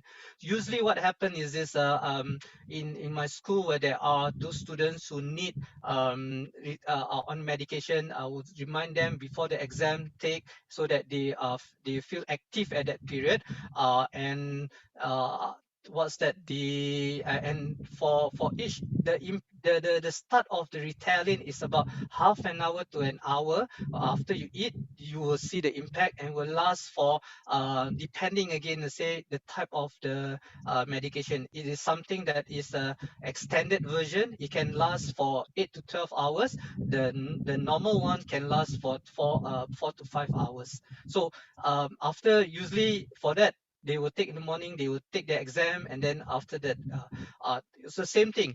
Some of them says that the when they eat too much, what happens that the body kind of have a resistance already. Just like you drink coffee, when you drink coffee, one cup of coffee every day, the impact of the one cup of coffee have no impact in terms of you being feel sleepy or not. You have to increase the dose in order to see the effectiveness. Why? Because your body have really kind of get used to the caffeine that you eat. So same thing that cause Ritalin. Yeah. Any other questions, Miss? That's another question. Does doing physical activities before class help them to focus? Yes, definitely. When they are at a low level, when they are high level, don't, because you do it, then they will you not be able to settle down. But when they are at the low level, just say for they wake up in the morning, that they don't. Okay, what happened that it kind of increase the heartbeat and increase the flow of the oxygen and the again chemical in the body to kind of react so that the child will be. So every time when you what we do, just like what I'm doing with you just now, if you notice, every 15-20 minutes there is an activity to be done, whether it's Kahoot lah just now, whether the dance, the hippo dance, all these things. That's what I'm telling you, that your child need that, and you know that you need that. The 3 hours, if I were to just talk to you, I think probably half of the class will be sleeping already. Yeah, so the same thing. Use that. You know that they need 15 minutes. Okay, you look at the child is alamak already, sang at one side already. Let's do some activity before we, you continue with it. Yes, the physical activity does help. Just like the sensory trails just now, I mentioned at the back of the class that you can put. Yep. Mr. Anuwar, I think that there's one question about self-help for parents with children with ADHD. Okay, you mean the self-help group? Oh, there is. Okay, just hold on. Let me just share the screen. Where is this? Okay, this one. Share.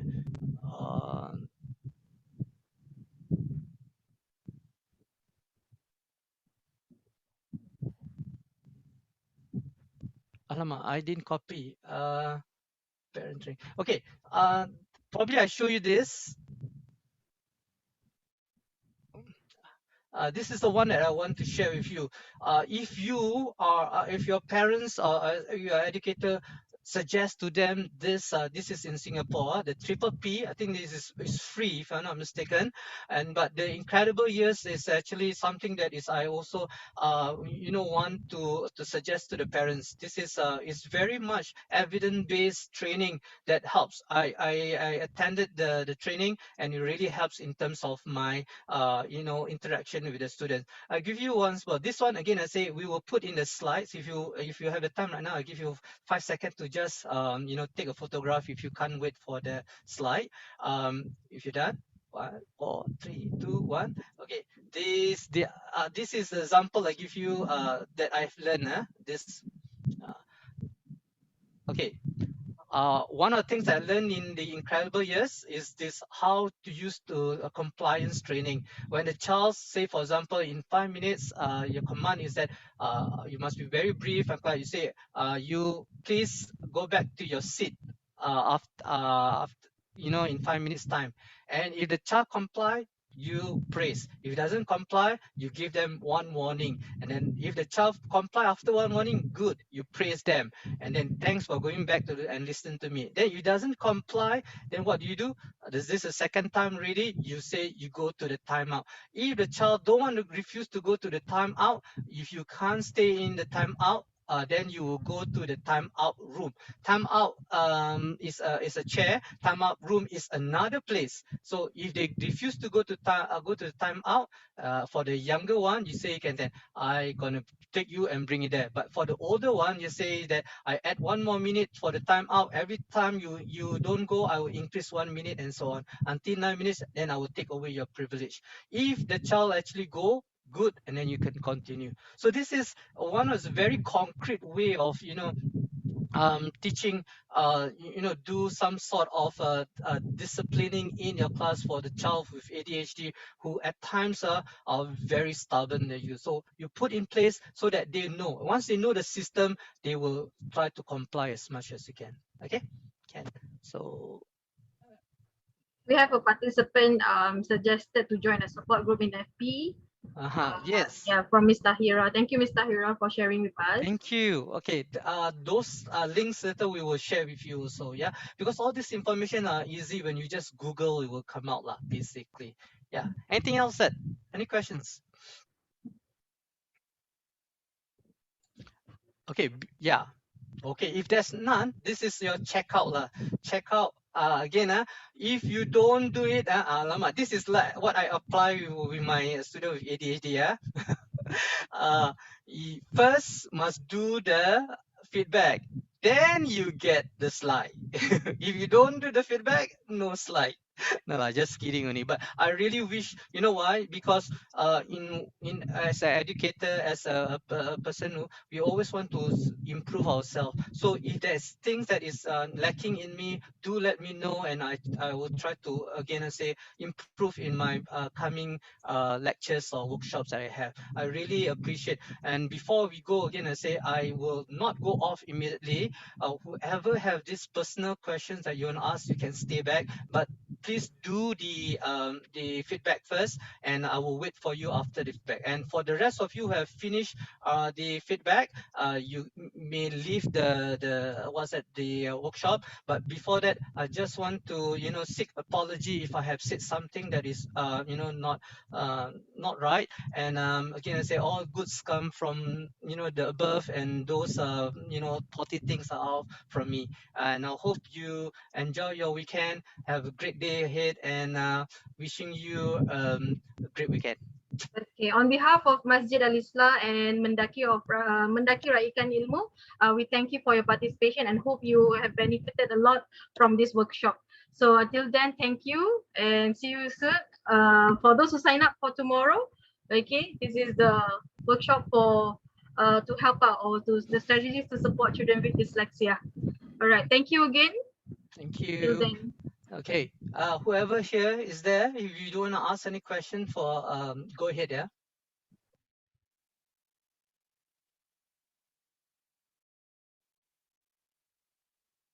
And feel free to leave if you don't have any questions.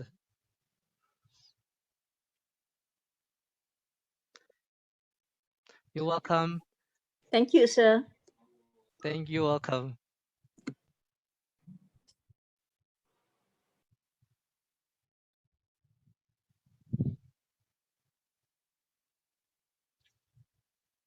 You're welcome. Thank you, Ms. Rasmuna, for sitting in. Thank you, Ms. MENDAKI officer from Raikan Ilmu. Where is she? Yeah. She left already, is it? No, she's still here. Which one? The background with Raikan Ilmu. Raikan Ilmu. Yeah. Oh, that one now. Okay. Any comment? Anything that can help me to further improve? Thank you. I think you have done a good job. I think you should do this every year, if not, more often. And should invite more parents who have undiagnosed children. Ms. Rasmuna, I had like 70 registration, So many. Okay, so why not many more here today? I'm not sure. Okay, Ms. Hasna, you want to share anything? I think it's very fruitful workshop actually. Thank you very much. How wish you can include parents, a lot of these parents, because I think these ADHD children are on the rise, I think. Yes, You know, yes, sir. so some parents are very, how should I say, they do not want to accept, you see. Oh, yeah. So quite a lot of them. So as teachers, I was thinking, how do we sort of encourage them to bring their child for help? This is the problem that we always have, because they are in, especially the parents, that they are in self-denial. So it's quite a challenge for us, you know. At the same time, we are not as teachers, through experience we can identify that the child is, you know, has this problem, but we do not have the expertise to say that, oh yes, yeah, you see. So the problem is always the parents in denial, so it will drag on until they go to primary school. Yeah, exactly. So when do you actually identify the children, which age set as Okay, for us, basically, I think when I actually work with the institution, whether it's in the childhood settings or in the mainstream settings, once you equip the teachers with the knowledge of what are the red flags of telltale signs of the ADHD or autism, then they will be better equipped with that knowledge, and again trigger where sometimes, again I say, not because the parents are in denial, but they are oblivious. Maybe they're not aware. Yes. So I see. with that, where the teacher become the screener, where that's where they can bring in the parents. Then once the parents have been made known of it, and that's the two outcome now, whether they are, like what you say, in denial, or they are they will be very positive and work with you. The one message that we always say to the parents is this: early intervention is the best to go, because the earlier you intervene, you will see lesser and lesser problem when they grow up. One of the things that I wanted to share, which again I didn't see, is that especially for ADHD, one of the things that is that we know there are research saying that if a child is not being intervened very much early for ADHD, they can go into what we call ODD, oppositional defiance disorder. And if it's not been tackled properly, then it will become conduct disorder. Conduct disorder also, again, I say, in order for you to have a conduct disorder, diagnosis, you must have ODD. So you go from one to another, and the last one, if you don't control your conduct disorder, you can become a psychopath. There's another term of it, where the child actually plan to hurt people with intention. That's where it will grow, because you can deny now, you will see a really heavy problem later on in life, where the child will probably end up in jail or reformative kind of thing. So so that they are being let known of what is what repercussion of their not wanting to address this issue. At the end of the day, we give them all the information, they will decide on. But as a teacher, we will continuously persuade the parents, say, let's do something together, let's do together. Where the other one, what will happen is the parents say, yeah, already, you do lah. That's also what we don't want. What we want is actually meeting in the middle, hold hand together, so that collaborate with the parents. Yes, so it become a not just a teacher problem, and then the parent just move one side and say, I'm actually cooperating, you just do the rest, whatever you think you can. That's not the way. It must be together as a team to kind of address. And what we always tell the parents is this: we know that if you you do the early intervention, the child can be successful. That will be Just want to share. Just want to share. Right, we have one case here at Alisla Mosque, because Alisla, we accept those dear children with special needs. Okay, so this one case, we've been spotted this child having ADHD suspected.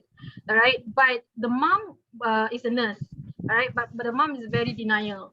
Right, and then until he was at primary 3. right? Then the relative of the mom said that I think there's something wrong with your child. Go check lah, go check. And then when they check, right, they refer the child to IMH.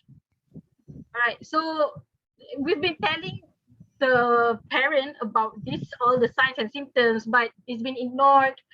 This is what happened now, because I know that the stage of early intervention is 5 to 7 KKH, under KKH, and beyond 8 years old and above, it will be under NUH or IMH, right? So the mom was stunned, like shocked. Huh? Why couldn't go IMH? Like this is the thing that our community did, maybe they don't know. The procedure and the things. Bila dengar IMH dia macam, why IMH? Yeah, I just like to congratulate MENDAKI lah for this, and also Aisla for promoting this and and dismantling this opportunity. Sometimes it doesn't come to them because they're busy. So there's some organization that I know of, basically if they know that they cannot get the mass, they try to go one by one. They even go to the point where say, I'll come to your house and do the intervention with you. That is the extent of that, some of the organization that they're doing, because they don't want to, sometimes they are genuinely have no time, because they say bread and butter is very important. No food on the table, what are you going to talk about me, sending my kids to school, no money, no none, that kind of thing. So the organization that I worked before have that the capability of even to go down and have that one-to-one intervention with so that after work they just spend 1 hour of this either through telephone or through the home visit. So we have to kind of try to meet up in the middle, where we can, in order to address those people who but what you say is true, because there's one, I work in a special school before. Sadly, when I brought it up to the minister, says that the proportion of the Malay ratios in the special schools is very high, way beyond the ratios of our population ratios, that 15%, where we have about 50% of our students, specialists in the special school. That is what's that need to address, to say. Sorry. But thanks again, I say, for the thing, encouraging words for this. But for me, this is something that we and one of the things also is this, is that if you notice, the schools, just say for example, special schools are run by Christian organization, Yes. Buddhist organization. It's quite sad we don't have. Yeah, I think it's about time. It's about time. Correct. Where we, again, I say one to me is advantage about say for example Isla and the MIJ and this, they kind of sip into some of our so-called Islamic teaching, in a way that when we talk to the what's that, to the parents, I says that you're having a special needs doesn't mean is some of them, they say not all of them, they're guaranteed that my child actually go to heaven. I don't need to do anything. That's a wrong perception. So what we tell them, the child is given a limited capacity to understand about your God, about Allah and all things, but you have to teach them at a level that they can understand that capacity. If they can just salat with the movement, fine, without even bacha is okay, that is their level. That what will be asked of the parents when they are been asked, basically. So that these are some of the things that may not well known, basically, where they always think that I have a student autism, is okay, no need to learn how to pray, no need to learn how to, is already guaranteed a place in heaven. I think the word of I think the word of anak syurga is being apa tu, salah anggap lah. Unless the severe, very severe condition, then correct. Inshallah anak syurga. But mild, moderate, I think they still can do. Thank you so much, Mr. Anwar. Hey, thanks. And Yeah, again, I Thank you, say, Miss Asna. thank you very much, Mendaki. Keep on thank doing, you. and Al-Islah. Thank you so much for Isla as well. Okay, thank you so much. Assalamualaikum. Have a good Waalaikumsalam weekend. warahmatullah. Okay, Hope to see more Assalamualaikum. of these kind of workshops. Inshallah. Did you Inshallah. sign up for tomorrow? Yes, I did. I signed up for all of them Inshallah. See you actually. tomorrow, inshallah. Thank you. Okay, I think that's all. That's why I Okay, just call you. Assalamualaikum. Yes, Okay, okay. Assalamualaikum. Waalaikumsalam warahmatullah.